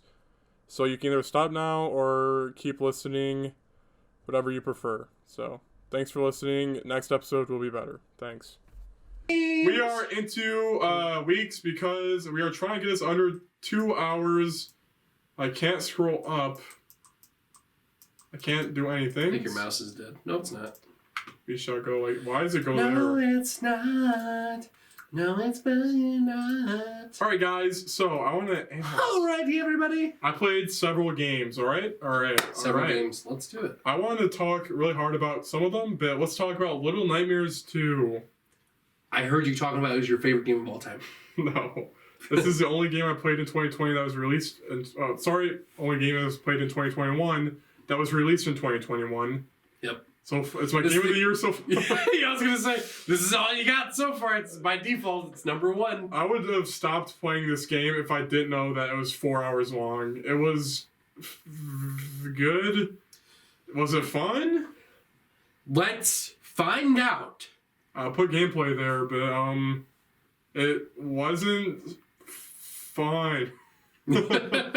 Let's go through it. Like, let's just for a positive note, let's start off with what you liked about it, what you found impressive, and then we can go on to the stuff you didn't like. Okay, the sound design is really good. When you're scraping a wrench across floorboards, you really feel it. You feel like the wrench. You feel like the wrench. There was some clinch-worthy moments, and they do have a ton of chase sequences where you slide and it just makes it, you know? Yeah. Puzzles are fine. There's some where you think about them for 10 minutes, you're like, oh, duh, that. Yeah. But there is issues where, like you said on our canceled episode, there's like one object you can push, like, oh, I wonder which object I messed with here. The one thing you can interact with. But also, it's just the whole thing. Little Nightmares, you expect when you play a game like Little Nightmares or Inside, the ending is crazy, you know? Right. So, in this game, it's the same exact thing. You sneak past a really disgusting person. That's the best part of the game, the disgusting people. Yeah, the designs. Design, yeah. It's like that fun, and then it's just like, oh, that guy's gross. Yeah. You sneak past him. You, like, trip and make a noise. He sees you. He goes, and you go. Yeah, and then for the next rooms, you have to sneak past them while they're furiously looking for you, or they see you and you have to hide behind objects. Yeah. And then you disengage. You go into a puzzle room, and then you solve a puzzle for a bit. Then you go back, and then you see him again, and then it's more chasing. Then you find a way to kill them. There's more puzzle. Then you go to the next area, new person, same scenario, over and over again. Yeah. So it's the repetitive formula, the kind of guy you're like, okay, I just want to finish this. Yeah, I knew what it was the whole time. And then the ending wasn't even that crazy, I don't know. Yeah, go ahead and, spoiler warning, go ahead and explain the incredibly complex, Back to the Future-esque ending. This is a prequel to Little Nightmares. Is it? Whoa! Whoa! Okay, so let's say you and me are running away from a really tall guy who looks handsome. Your eyes are like... Oh my god. Yikes, the sun's on you. I wonder if the sun... Alright, guys, comment below. Is the sun ruining Grant's shot or not? Let's go. Alright. So... My eye is actually shining right in my eye. Can you put your stand lower so I can see your eyes? I'm joking because I don't block your thing. Oh, yeah. Okay, yeah, it is blocking. Alright, anyway, so, okay, so picture that someone kidnaps you, alright? Then you're captured with them for 10 years. Yep. Then 10 years later, I come and save you. But I'm also the late to the party, huh? I'm also young me from the past. That when the moment you got captured, I'm me. Alright, then we're running away from the guy. And then it turns out I'm the guy, but he's me in the future. Alright, so then realizing that, you drop me in the disgusting flesh area that you were kidnapped in, because you're in the flesh area. You drop me, and then that makes me angry, and I turn into the future me that's really handsome. Yeah. And I'm angry. And then you go out the door, and then you look at a poster for a ship, and your stomach rumbles. Little Nightmares 1 credits. Oh, whoa. That was the ending. Yep. What was your reaction the whole time it was actually happening? Were you like, just kind of like... or was there any point where you were like, What do you expect in that ending, dude? It's literally... Yeah. You sit in a chair, and it's like... Alright, can you do that? Do you know, what's the one 3DS game? The Hero Village? No. Fantasy Life? Oh, yeah, do that whole menu. Alright, I sit in a chair. Alright, fades out. It fades in. I'm taller. Fades out. Fades in. I'm taller. Fades out. Fades in. I'm taller, and I look at the camera. Yeah, that's the end. That's the end. I can just imagine you just like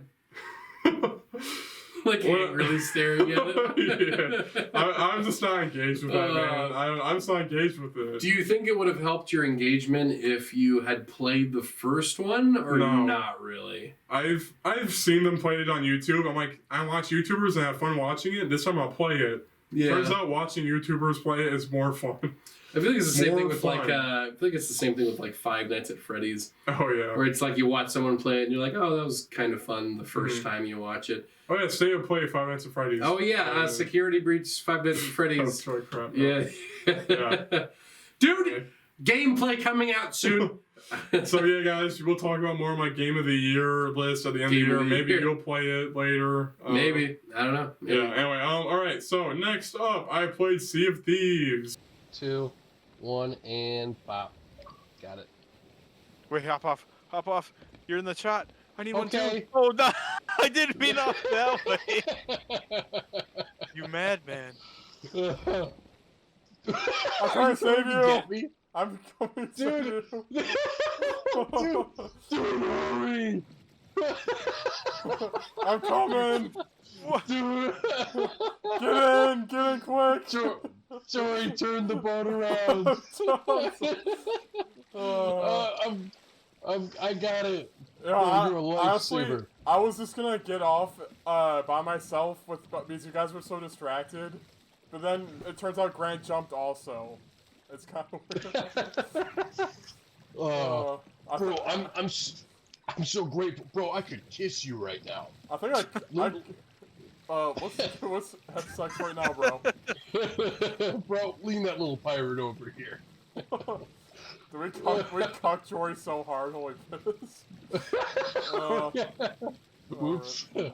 Woo! Rareware game. I thought the game was poopy, and it is not. Dude, it proved you wrong. Yeah. Admit it. It's fine. Yeah. It's just fun with friends, you know. Yeah, I mean, that's what like basically all online PC games kind of have to have that, as long as they give you enough of a sandbox to where you can mess around with your buddies, then it's fine. Yep. Dude, the freaking character creator in that, do you play Okay, the first time that I popped in Sea of Thieves was when I had my Xbox One S, as I mentioned to you last night. And I kid you not, so you can so it gives you, I think, 5 or 6 or however many people. Yeah. And then you can change them again, and you can keep changing them until you find one that you like. I had to settle. I hated all of them. It's the game design is telling me that the pirates have to be ugly as piss. So I just did an old man that was disgusting. So right. Because it's I feel like I just can't do anything else. Character select when they're all ugly bastards. Yeah. From hentai. Don't follow the tag ugly bastard. Yeah. Yeah, anyway. Nice. But yeah, I'll have to get into that at some point. But yeah. Good you're enjoying it. Nice. Yep. And then also I've been playing Risk of Rain 2, baby. Worst game of the year. For our deleted episode, we put Avengers higher than Risk of Rain 2. Might have made a mistake there. Yeah. Because Avengers sucks. I forgot our reasoning, though. Yeah. Risk of Rain 2 is way better on mouse and keyboard because I can jump with my thumb instead of on the controller. I have to, freaking whatever that is. Yeah. Because you have to spam jump to survive. So what got you back into it? Okay, I listened to Giant Bomb's music of the year. They were talking about it, and then I got depressed about our podcast because I compared myself to them. But they put Risk of Rain 2 as the best music of the year, and I was like, oh yeah, it is really good music. Yeah. So then me and Justin jumped back in, and we're having the most fun we've had with it, so. Yeah, that's cool. That's cool. Yeah. Nice. It's a good game. There is some crap where it's my character literally can't jump there. What the frick is this? Right. Garbage. But I mean, other than that, it's fun. I haven't played it in a hot minute. I should. I kind of wanted to jump back into it. Yeah. It's also on the Switch. It is. Mm-hmm. The controller is not a good thing for that game. What about Joy-Cons? No. Half a Joy-Con?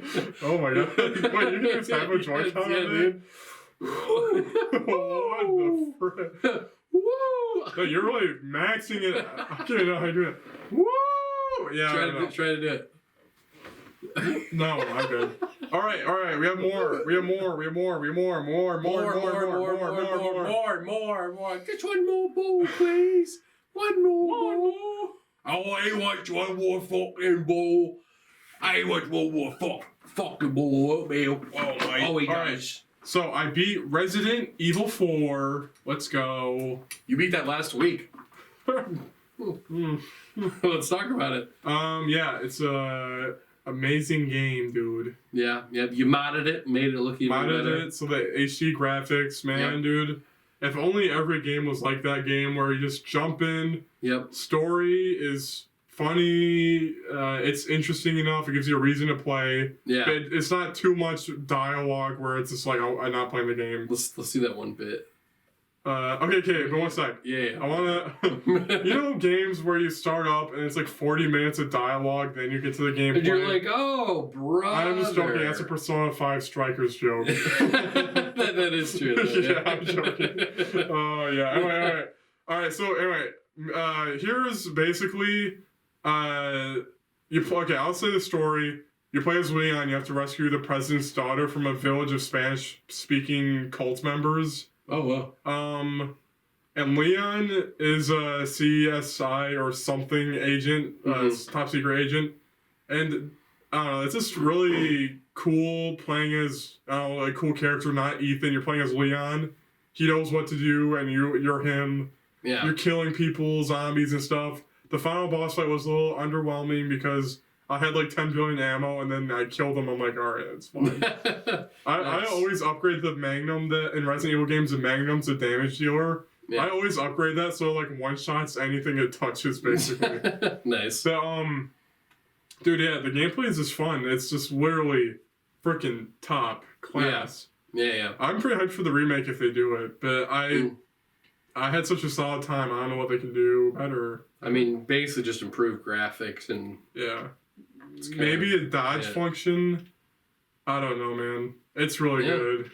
I'm cool with that. I'm cool with that. Yeah, but anyway, Leon has conversations with people on the phone. Yeah. Also, the credit scene, Ashley, the president's daughter who you save, wants to bang you and asks for dick. It's kind of funny. Does she literally say that though? Yeah. Let's give it up for Leon. Can we just? She's like, hey Leon, you still working after this? He's like, no. How about some overtime at my place? And he's like, no thanks. I think I'm good. Yeah, that's pretty funny. And then he immediately flirts with the girl after on the phone with not her, but a different girl. That's like, anyway, that's funny.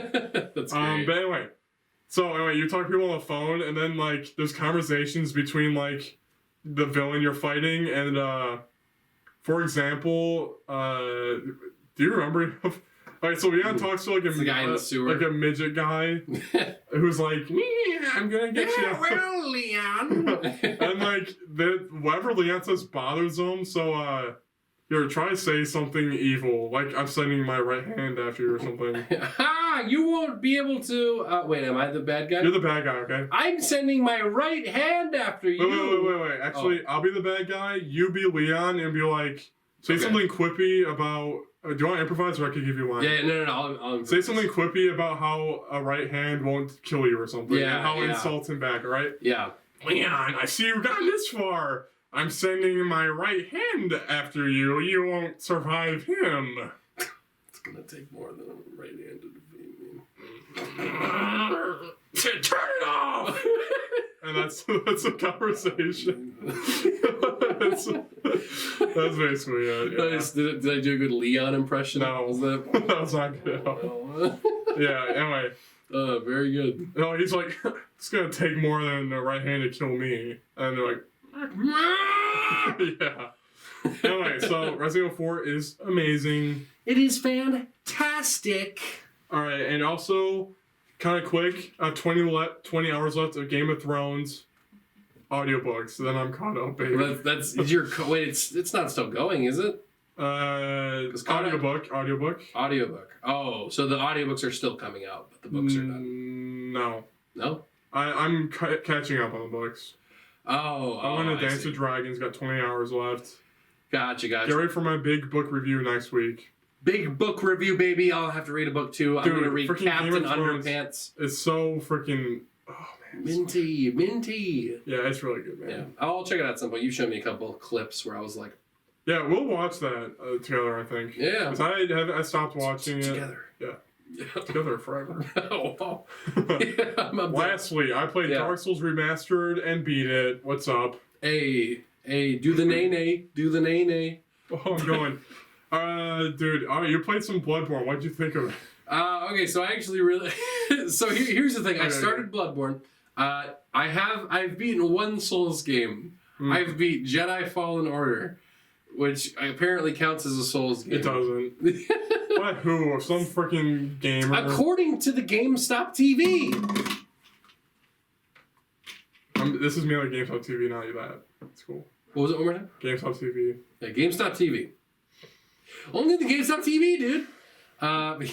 So I started Bloodborne, made myself a crazy scientist. Dude, you guy. showed me what Jedi Fallen Order players are like. Holy cow, you understood instantly. Dude, yeah. Guys, I skipped all the tutorials. There was these little dudes trying to give me scrolls, and I was like, you really think? It's so interesting to watch a new player play a Souls game. Yeah. What threw you off the most? Like, was there one thing I did where you were like, what? You acted like you were practicing, like, moves. Oh, yeah. Well, I was trying to get a feel for the comments. That way I didn't go in and just stand and they'd, like, start stabbing me. But, I mean, you know, it's just like, it's just so simple.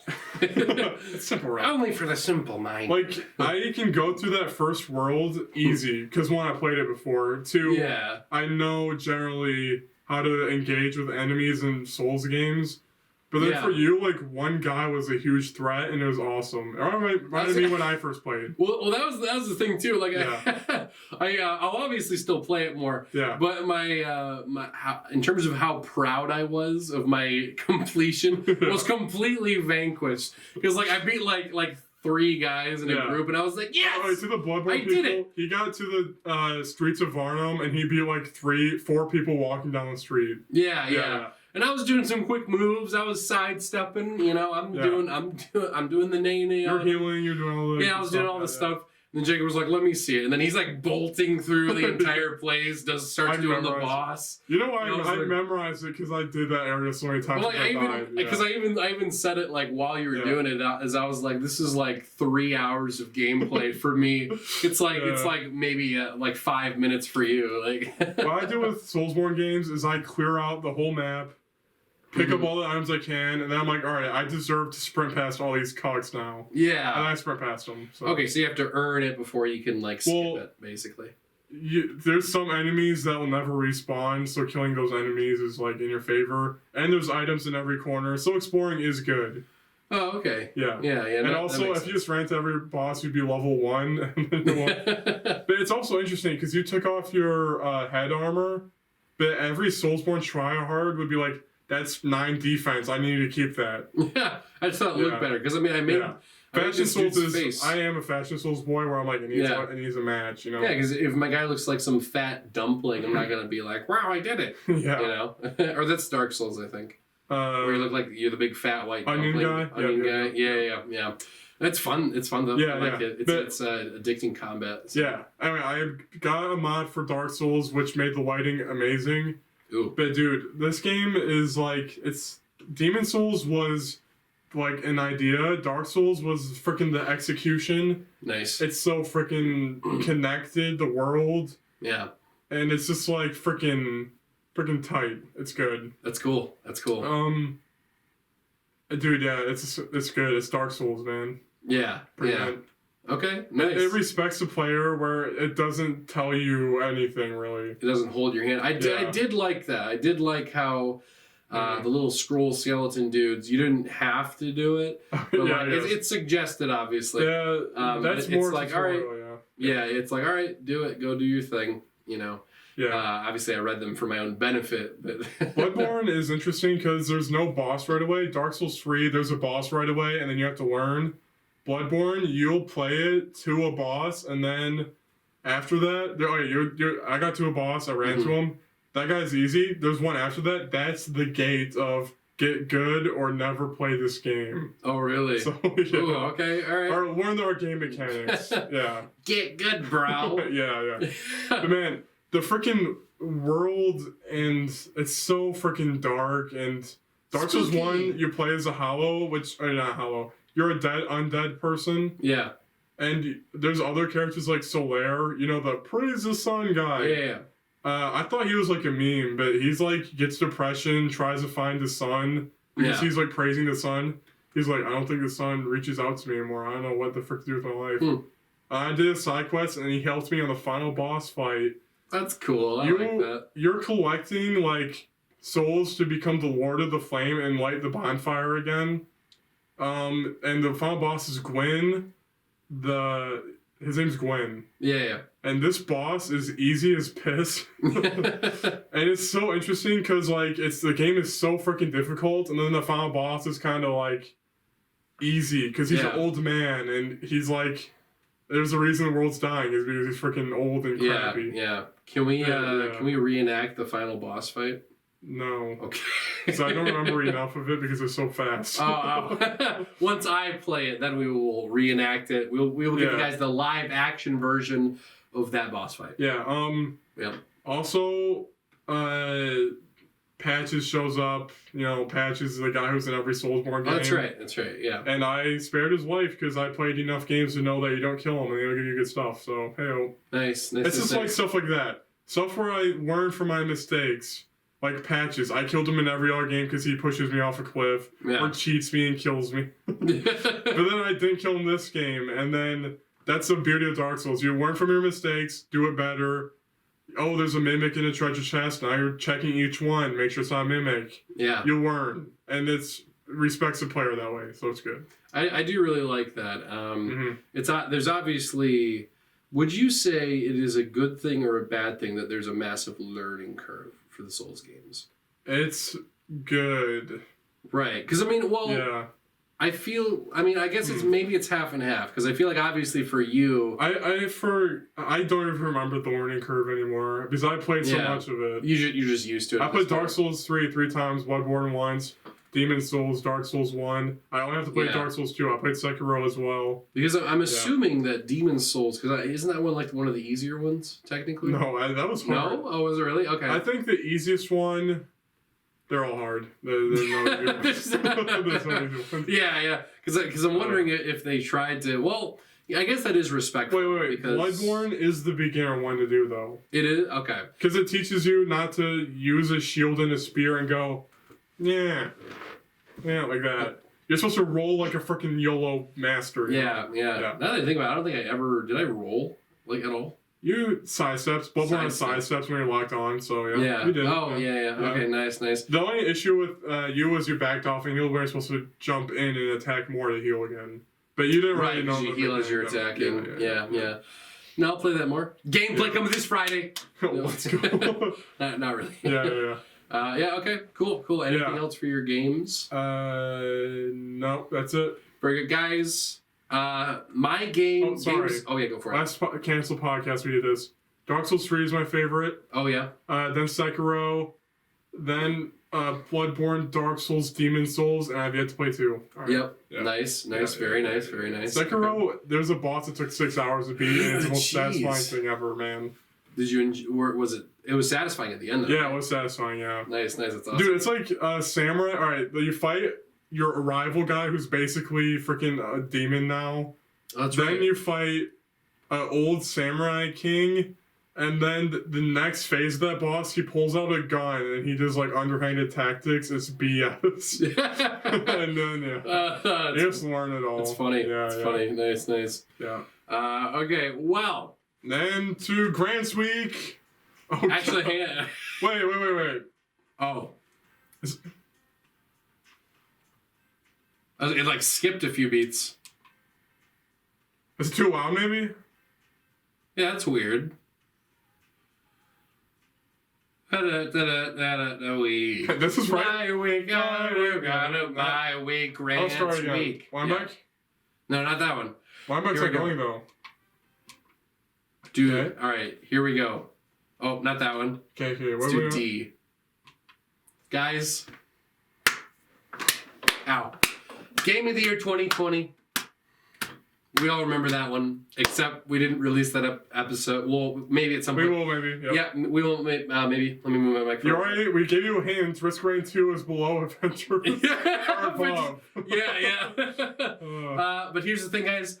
I've been waiting for this game for 10 years. 10 years, guys. I know you're wondering what the game is. Perhaps the game of the year that came out this year. The game of the year of 2021. Nothing's beat it yet. It is. Any second now, I'm going to tell you. The game of the year is gonna be Galgun. I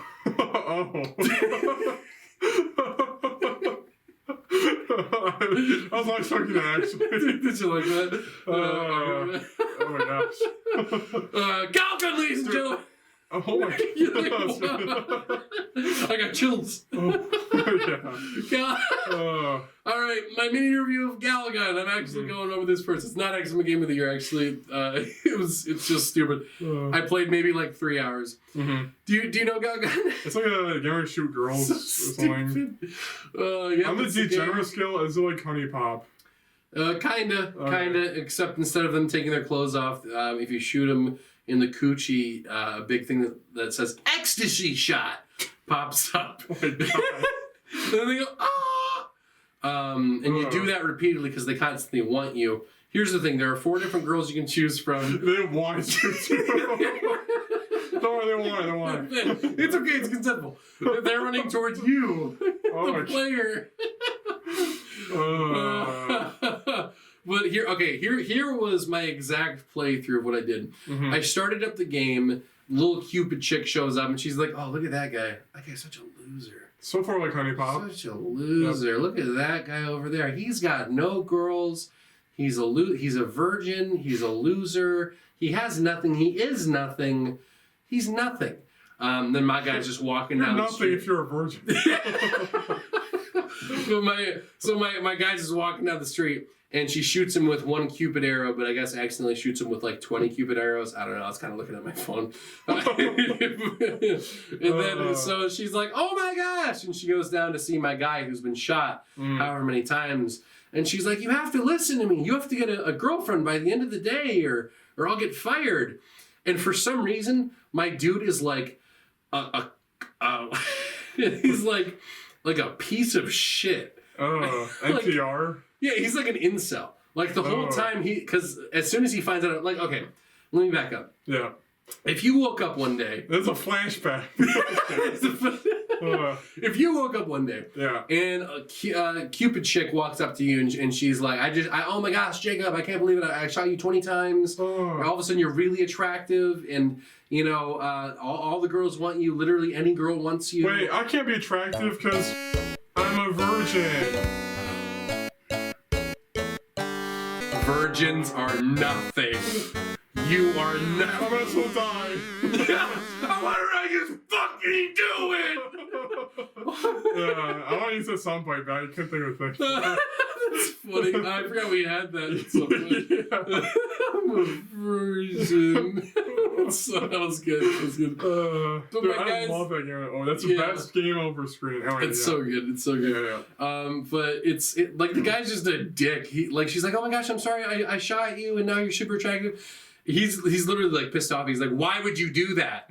Why would you do that? Now I have to deal with this." And I'm like, "Geez, dude, any anime hentai where they think women are like annoying is just like, what the frick?" It's like, what are you?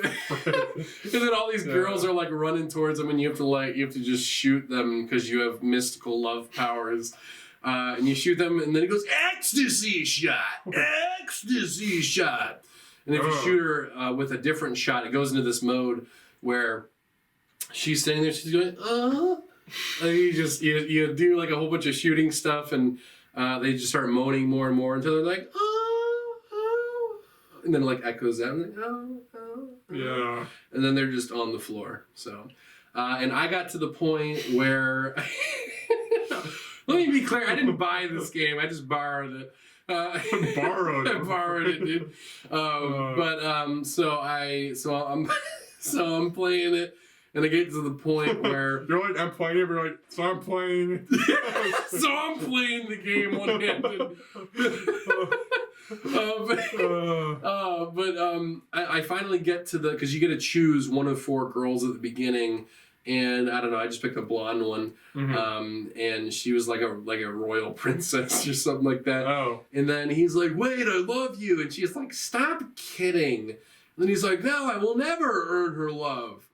And then she walks away, and then the cute girl's like, "We'll get her next time." And I'm like, "There won't be a next time," as I turned it off. That was all that I played, and I was like, the guy was like a dick the whole time. And it's just nothing. I literally had to turn down my volume all the way because the only sound effect is ecstasy shot. That's pretty bad. It was pretty bad. Dang. But very good. Very good. Very good game. 10th anniversary. Wow. So there you go. That's one of the first 2020. That's the only 2021 game that I played at that point. So Little Nightmares 2 versus that. Yeah. Versus Galgun. Oh man. Great. In other games, baby, continuing my playthrough of Yakuza 0. I actually just got to the point. I know the last time that we beat it. Recorded Yakuza 0. Yeah. No, I didn't beat 0. I beat like a dragon. I'm still. Yeah. I'm still playing through 0. I actually just passed the part, the sewer tunnel, the guy on the bike, and then like hits you with the thing. He's like, sorry again. First one of the podcast. Oh yeah, baby. Oh yeah, baby. But so I'm very much enjoying it. I will say though, I am just really bad at it for some reason. There are certain times, like there'll be, if I'm playing for 2 hours, there'll be like a good 20 minutes where I'm just golden at the game. Yeah. Like I am a god at Yakuza 0. But then after that, as soon as I think about it, like, oh, I'm doing really good, all of a sudden I get the crap beaten out of me. Because here's what happens. Right? So it's not like the Zelda thing where you target on one enemy and then the others like kind of wait around for you until you're ready to face them. They all attack you at once. And there's this part where, so the Yakuza is like looking for Kiryu because he didn't give up the real estate guy, if you know the story at all. But regardless, what happens is they're chasing after him. So you walk into an alley, and then a guy on a phone goes, "You got 2 minutes to get here," and then you have to fight like 3 people. But if you don't beat those people in 2 minutes, more people show up, and then that guy. I think I remember that part. It's like segments. All right, the guy shoots a girl for no reason. Yep. And Well, then that's after. Okay, that's after. Yeah. Oh yeah, but you're going through an alley and they're like, they're over there. They're over there. Yeah. Okay. And then, so it's 2 minutes, and you beat them out because you have 2 minutes, of course. And just to clarify, you did a Majima chapter where he was really sad in a warehouse, right? Yes. Okay. Yeah, I did. So I think you're where I'm at. Wait, Kiryu? Yep.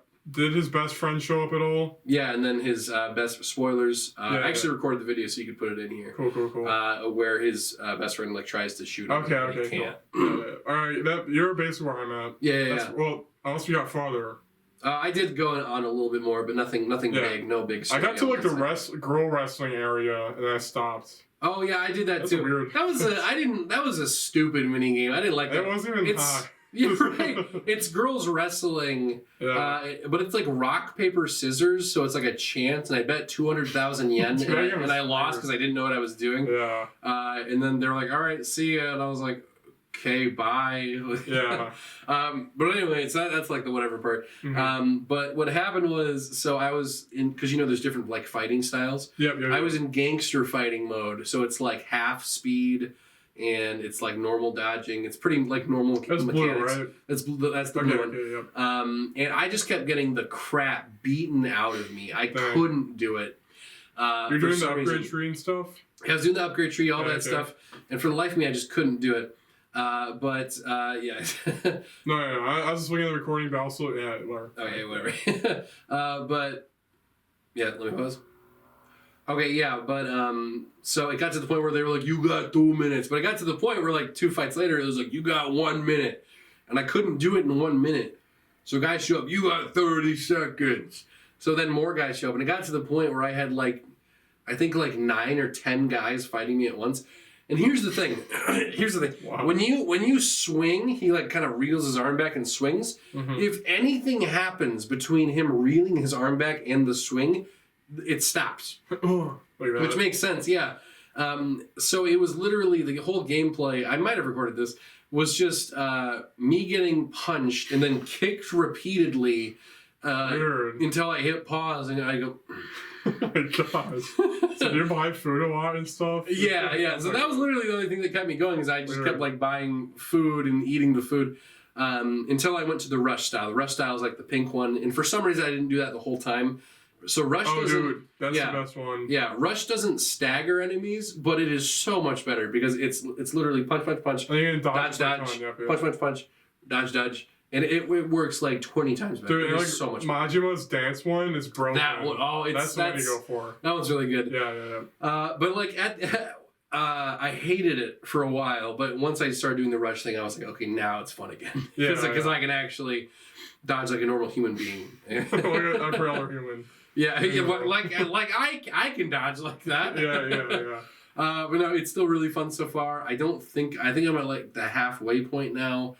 I still got a while to go, but yeah, it's super fun. I just love the story and everything. But yeah, and the one guy shot the random girl, and yeah. Yakuza, I should really like the story and be like, whoa, because I like those types of stories. Yeah. But when his friend pulled out a gun, I felt no emotion and didn't care at all. No, I kinda did. Yeah, I know. It's my problem. I don't know why I didn't feel anything. It's just I don't care. Yeah. I feel like it. I don't know. I cared a lot when the chapter ended with Majima holding a knife up and the blind girl hugging him. Yeah. I was like, holy cow. You're like, whoa. But then the next chapter was him crying in a building the whole time. I'm like, okay, this is dumb. Yeah. But I don't know, man. It's subjective. So for sure, yeah. I stopped playing it. The glory of Yakuza games to me is a side quest. Like, you're helping a man who's acting like he's a statue. And he has to take a pee break. It's like... I love that stuff. Yeah, I mean, that's what I love about it, too. Because I love the differences between, like, the serious tone and the funny tone with a lot of Yakuza games. Mm-hmm. Like, still, one of my absolute favorite missions was in Yakuza Like a Dragon, where you just walk out of a mission, and immediately there's this guy that's like, someone please help me! And each one's like, whoa, how can I help you? The guy's like, there's this baby. He's crying up there. There's a baby crying up there, and no one's helping him. We gotta... What do you get babies? And my guy was like, warm water. We were like, all right, so they got warm water and they bring it up there. But it's like 7 grown men in diapers and they're all going, wah, wah. Then the guy says, he's like, you got a problem with what we're doing up here? And they're like, that's pretty good. It's so funny. A little bit. Yeah. But no, man, I really should play more Yakuza Like a Dragon. Yeah. Man. Maybe it's because I played Like a Dragon first. Because personally for me, out of Majima, Kiryu, and Ichiban, I mostly like. It sounds kind of weird. I mostly relate personally to Ichiban because he's more of like a nerd. I guess just he's like the want to be a hero sort of a guy. I like Majima the most, which is kind of... I do really like Majima. Yeah. But the thing was, I think, if anything, the reason you didn't really get into it is because you didn't really care for Kiryu's character in general. Yeah. For me, I really liked Ichiban's character, so anything involved with his story had already piqued my interest. Yeah. So that's probably partially... But, like, my favorite character in Like a Dragon, even though I played like 10 minutes, was the wheelchair dude. Who was the wheelchair? It's like fated to die. Yeah. And he died. And he dies, dude. Oh, yeah. Why did I stop playing it? Dude, it's he so dies. Weird. The way I drop games is so... He dies. The way I drop games is so crazy. Like, I'm playing it, and I'm like, I'm never going to pick up that game in my life. Yeah, you should. It's one of my absolute favorite games. Okay, the real issue with Like a Dragon, why I stopped playing, is that some police cock kept talking to me. That guy? Yeah, it's annoying. Oh.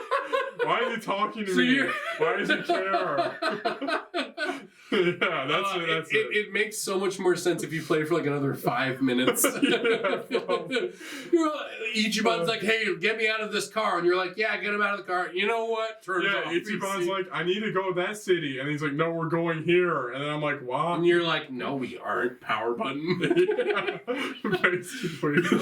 And then he's like, oh, my boss. And then the boss looks at him and looks away. I'm like, what the frick? You okay? Yeah, and then I stopped. But doesn't that interest you though? It's like, why would his boss suddenly not? I guess, but I feel like I don't know what those reasons why he doesn't acknowledge him. But you think he might wave or something? Well, there's a reason why he can't. All right, there's a specific reason.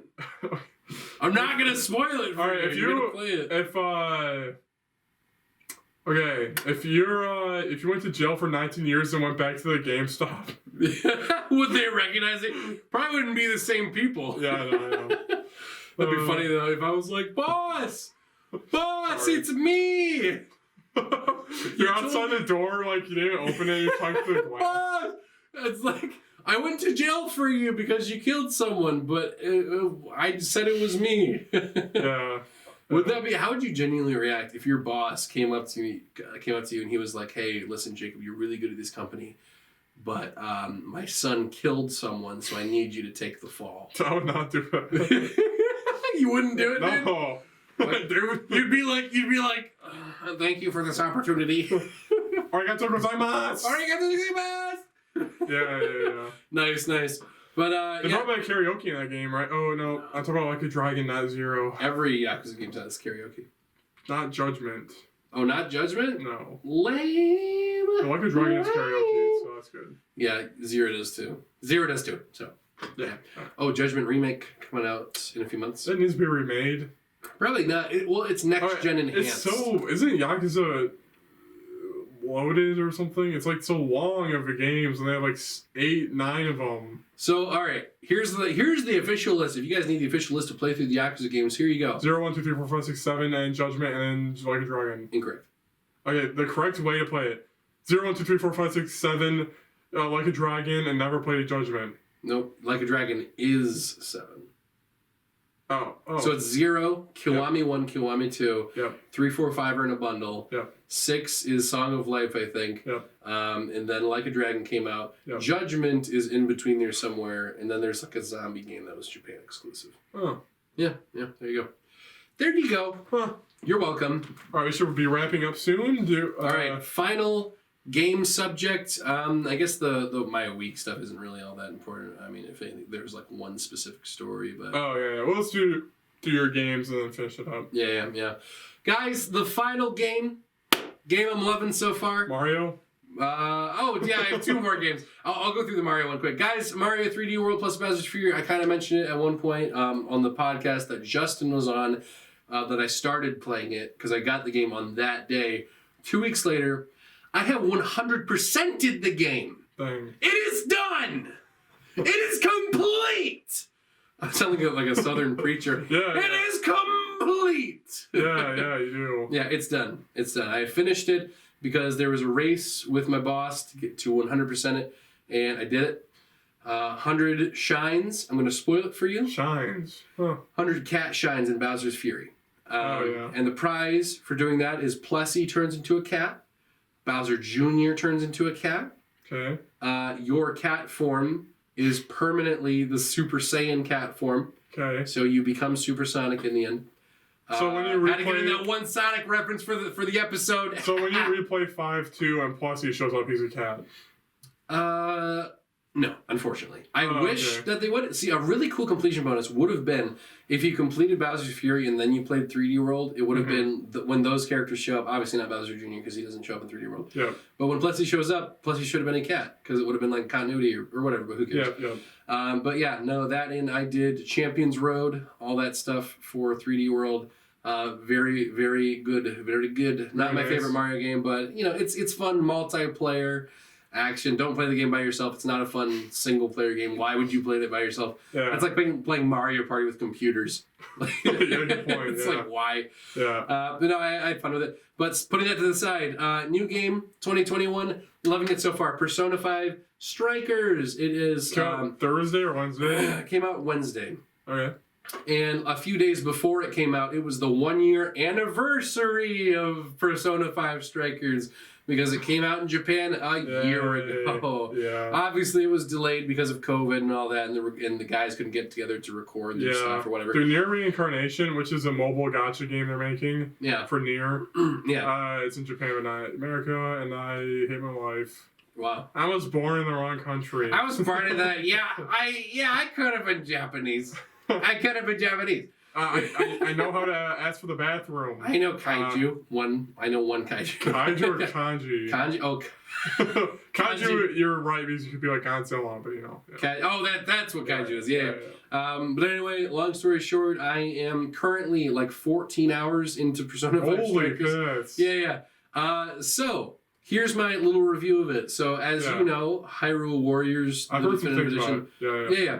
Hyrule Warriors Definitive Edition is like a very much a guilty pleasure of mine. It is more a Persona game than it is a Warriors game. Okay. The combat is Warriors style, but even that has a lot of Persona elements into it. For example, Does the cat vor you as a bus? What? No. Doesn't the In Persona 5 Royal, I mean, you get in the bus. So I mean, I guess.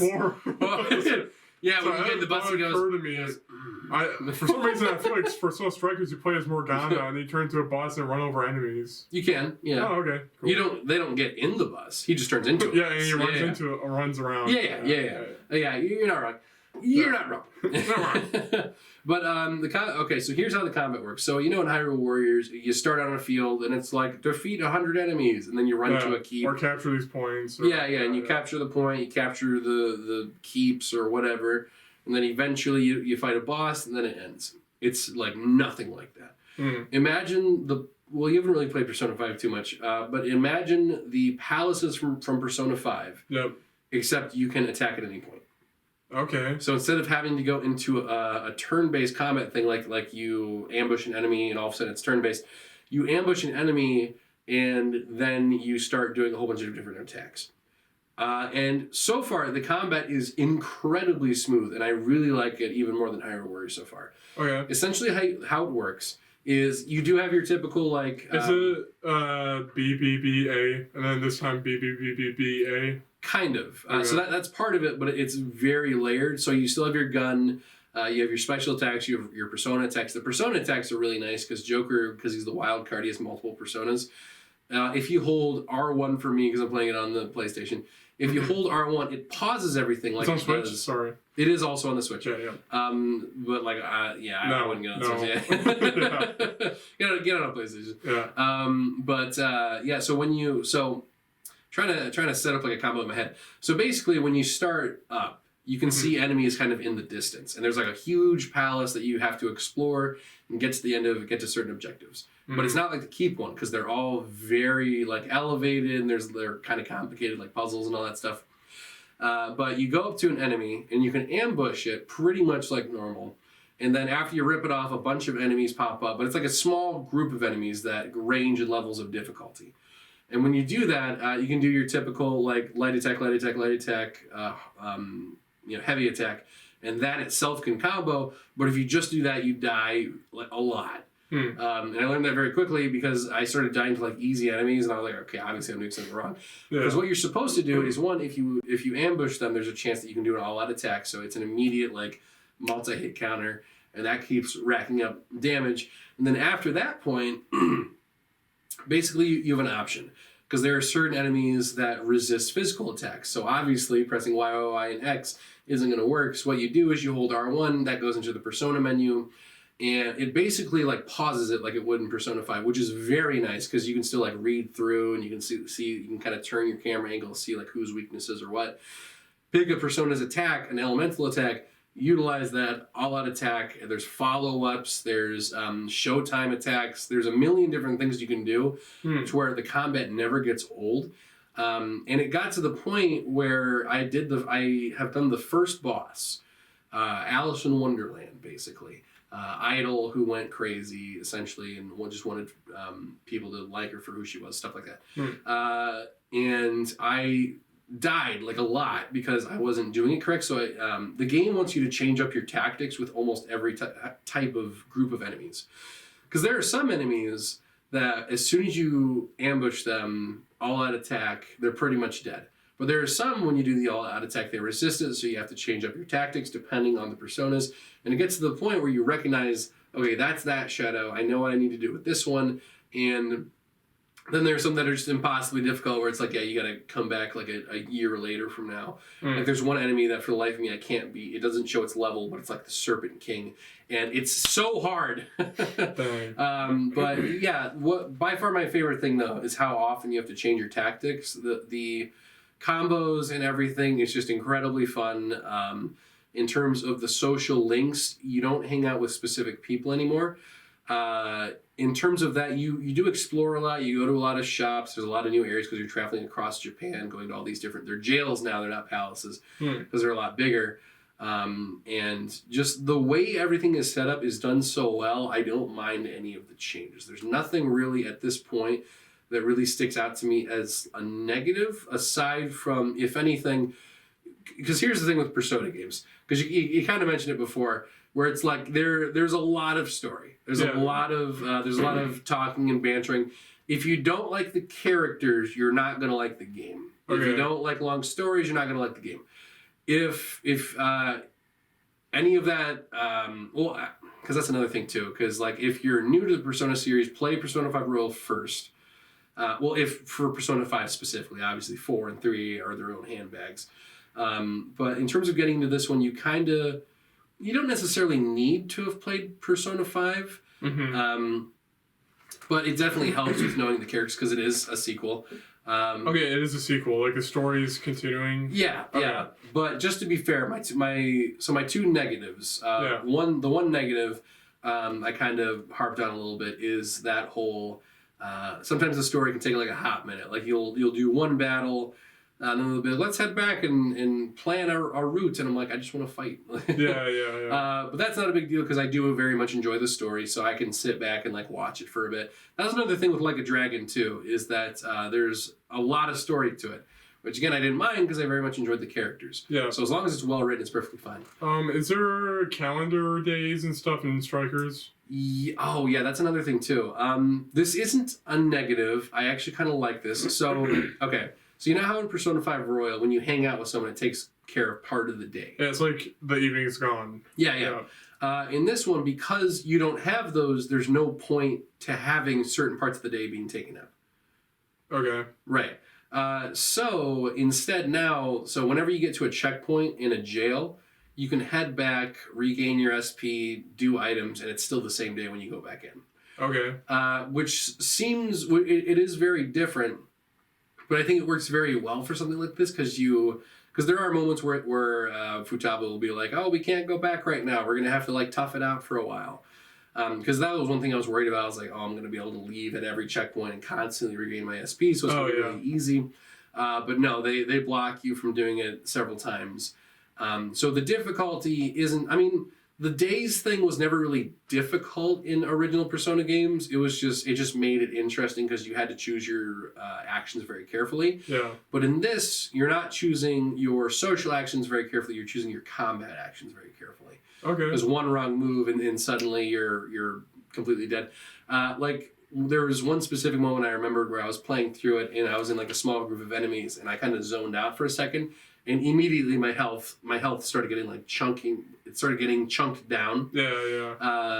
And that's what I like about it is that it's not just a button masher like press Y a bunch of times, eventually press X, and oh you did it. Like that was my big problem with Kingdom Hearts 3 because that was the only Kingdom Hearts game I played. Yeah. Is that you basically mash the one button, then you do the special Disney move, and now the enemies are gone. Or you do it multiple times if it's a harder enemy. But this one, the combat is so varied. But anyway, the second issue that I had, which isn't, I don't know, it's not really an issue. It's just weird to me. So Persona 5 Royal released in March last year. Yep. And I loved it. They added a lot of really good new characters. Maruki, the psychiatrist, psychiatrist. Kasumi, and they had a lot more character development with Akechi, and I loved that stuff.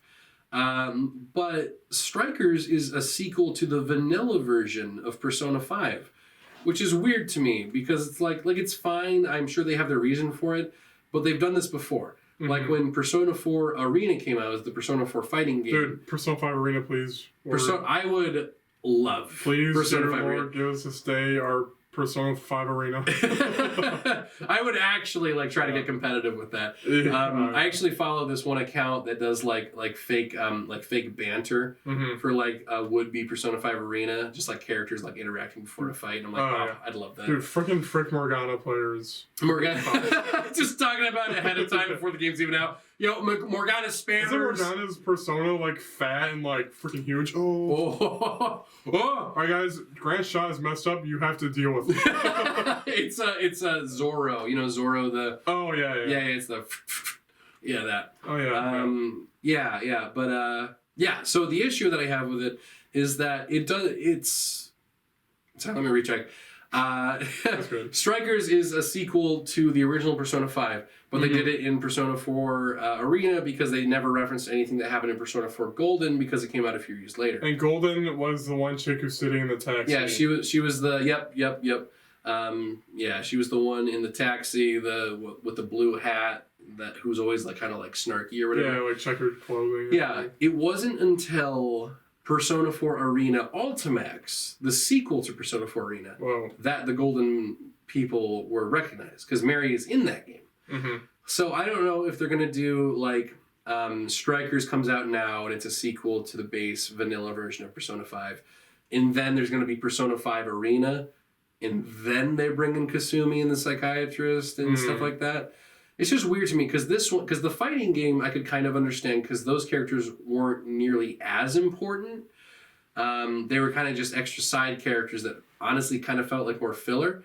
Like, they were fine, but they didn't make the story what it was. Yeah. With Persona 5 Royal, the extra characters added to the experience. So it's weird to just kind of cut them out.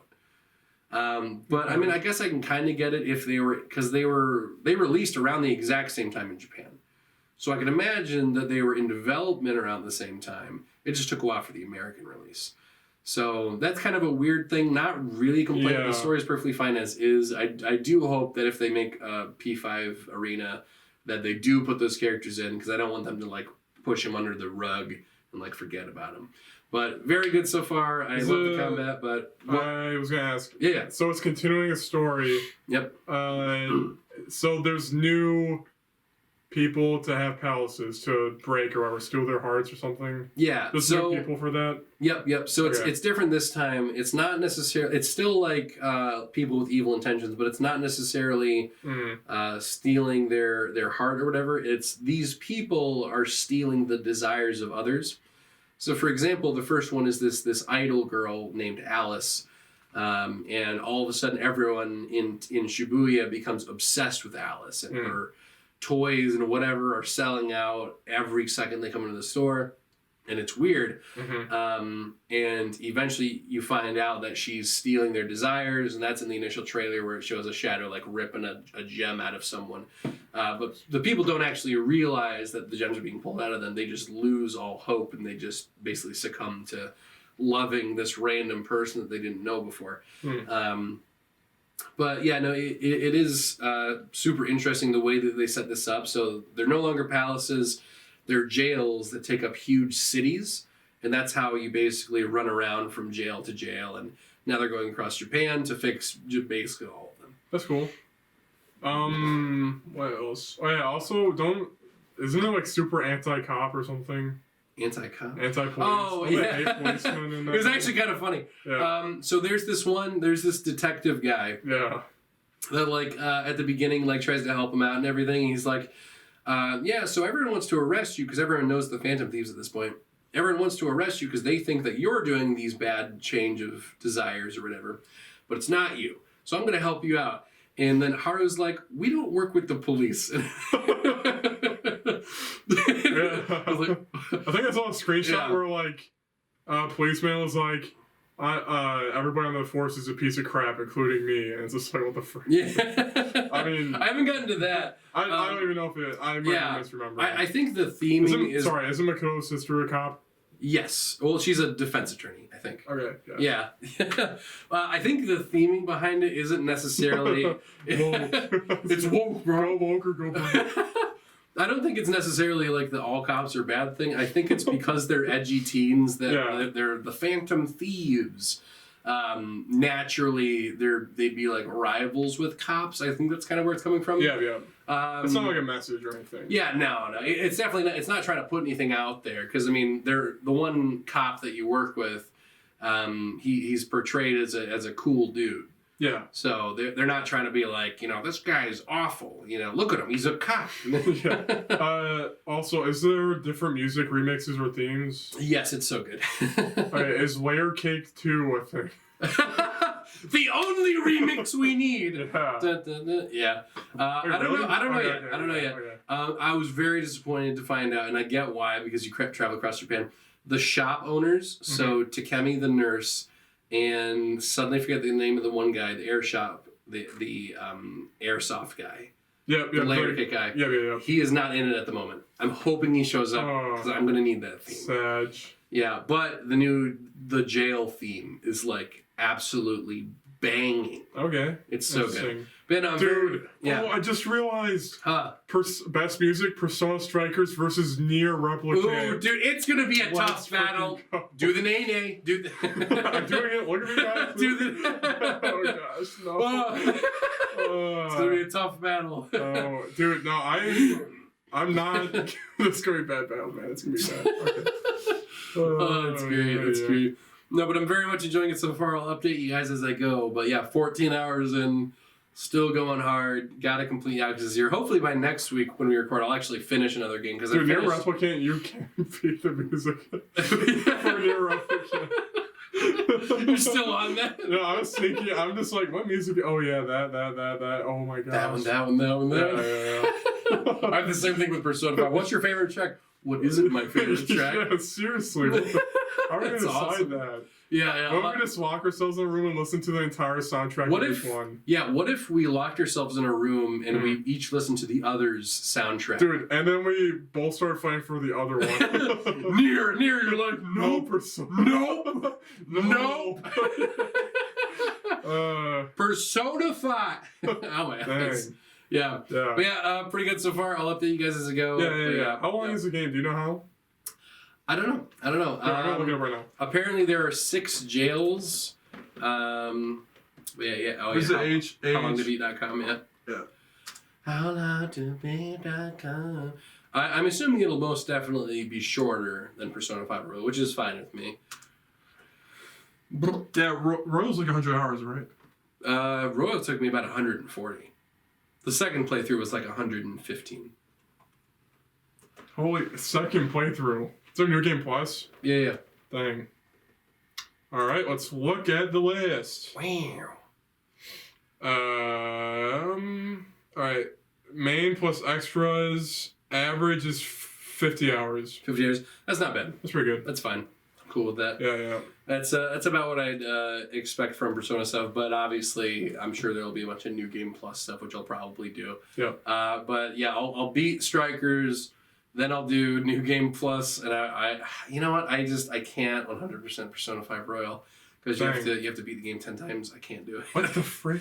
Yeah, it's stupid. So I have a By platinum. the way, I'm going a Plat Near Automata. I'm doing it right now, by the way. Oh, cool. Yeah. I've already I've never platinumed. platinumed the game, really. Really? Oh, I did platinum Persona 5 Royal. Like you can see it in my thing. I did do Right. it. But that's because those achievements are different from. It's called the. What is it called? It's called the Phantom Thieves Hideout. No, it's something.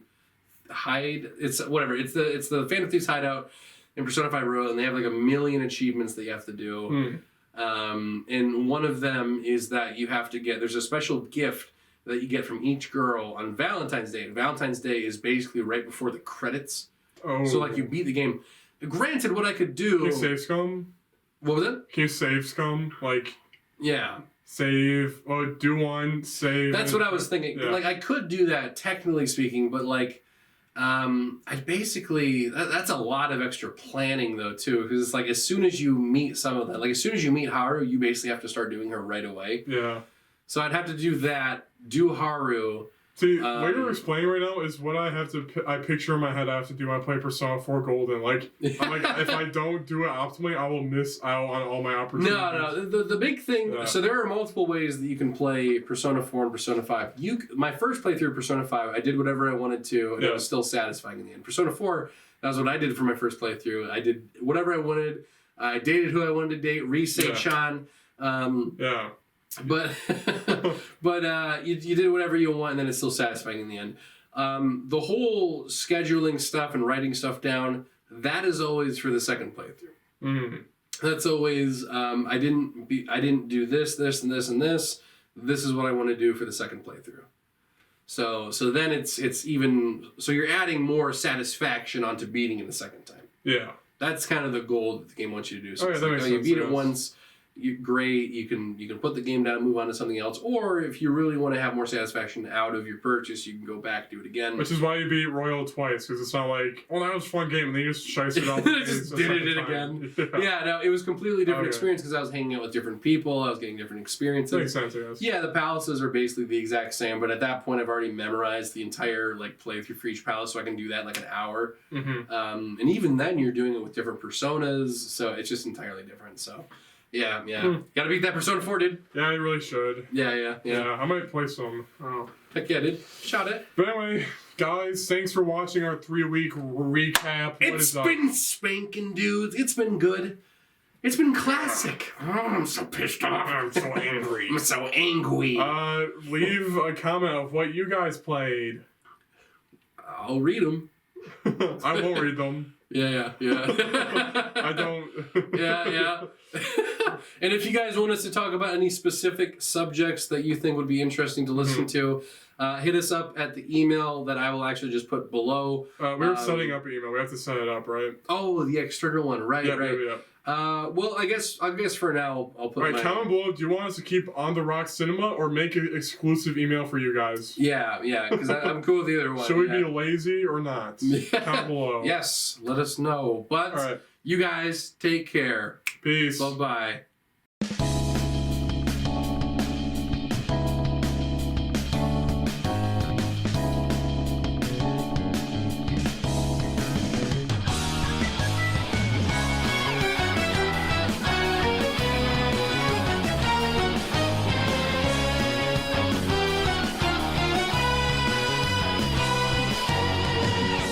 Overtime they erode and destroy hearts of good souls in the dark. Farewell.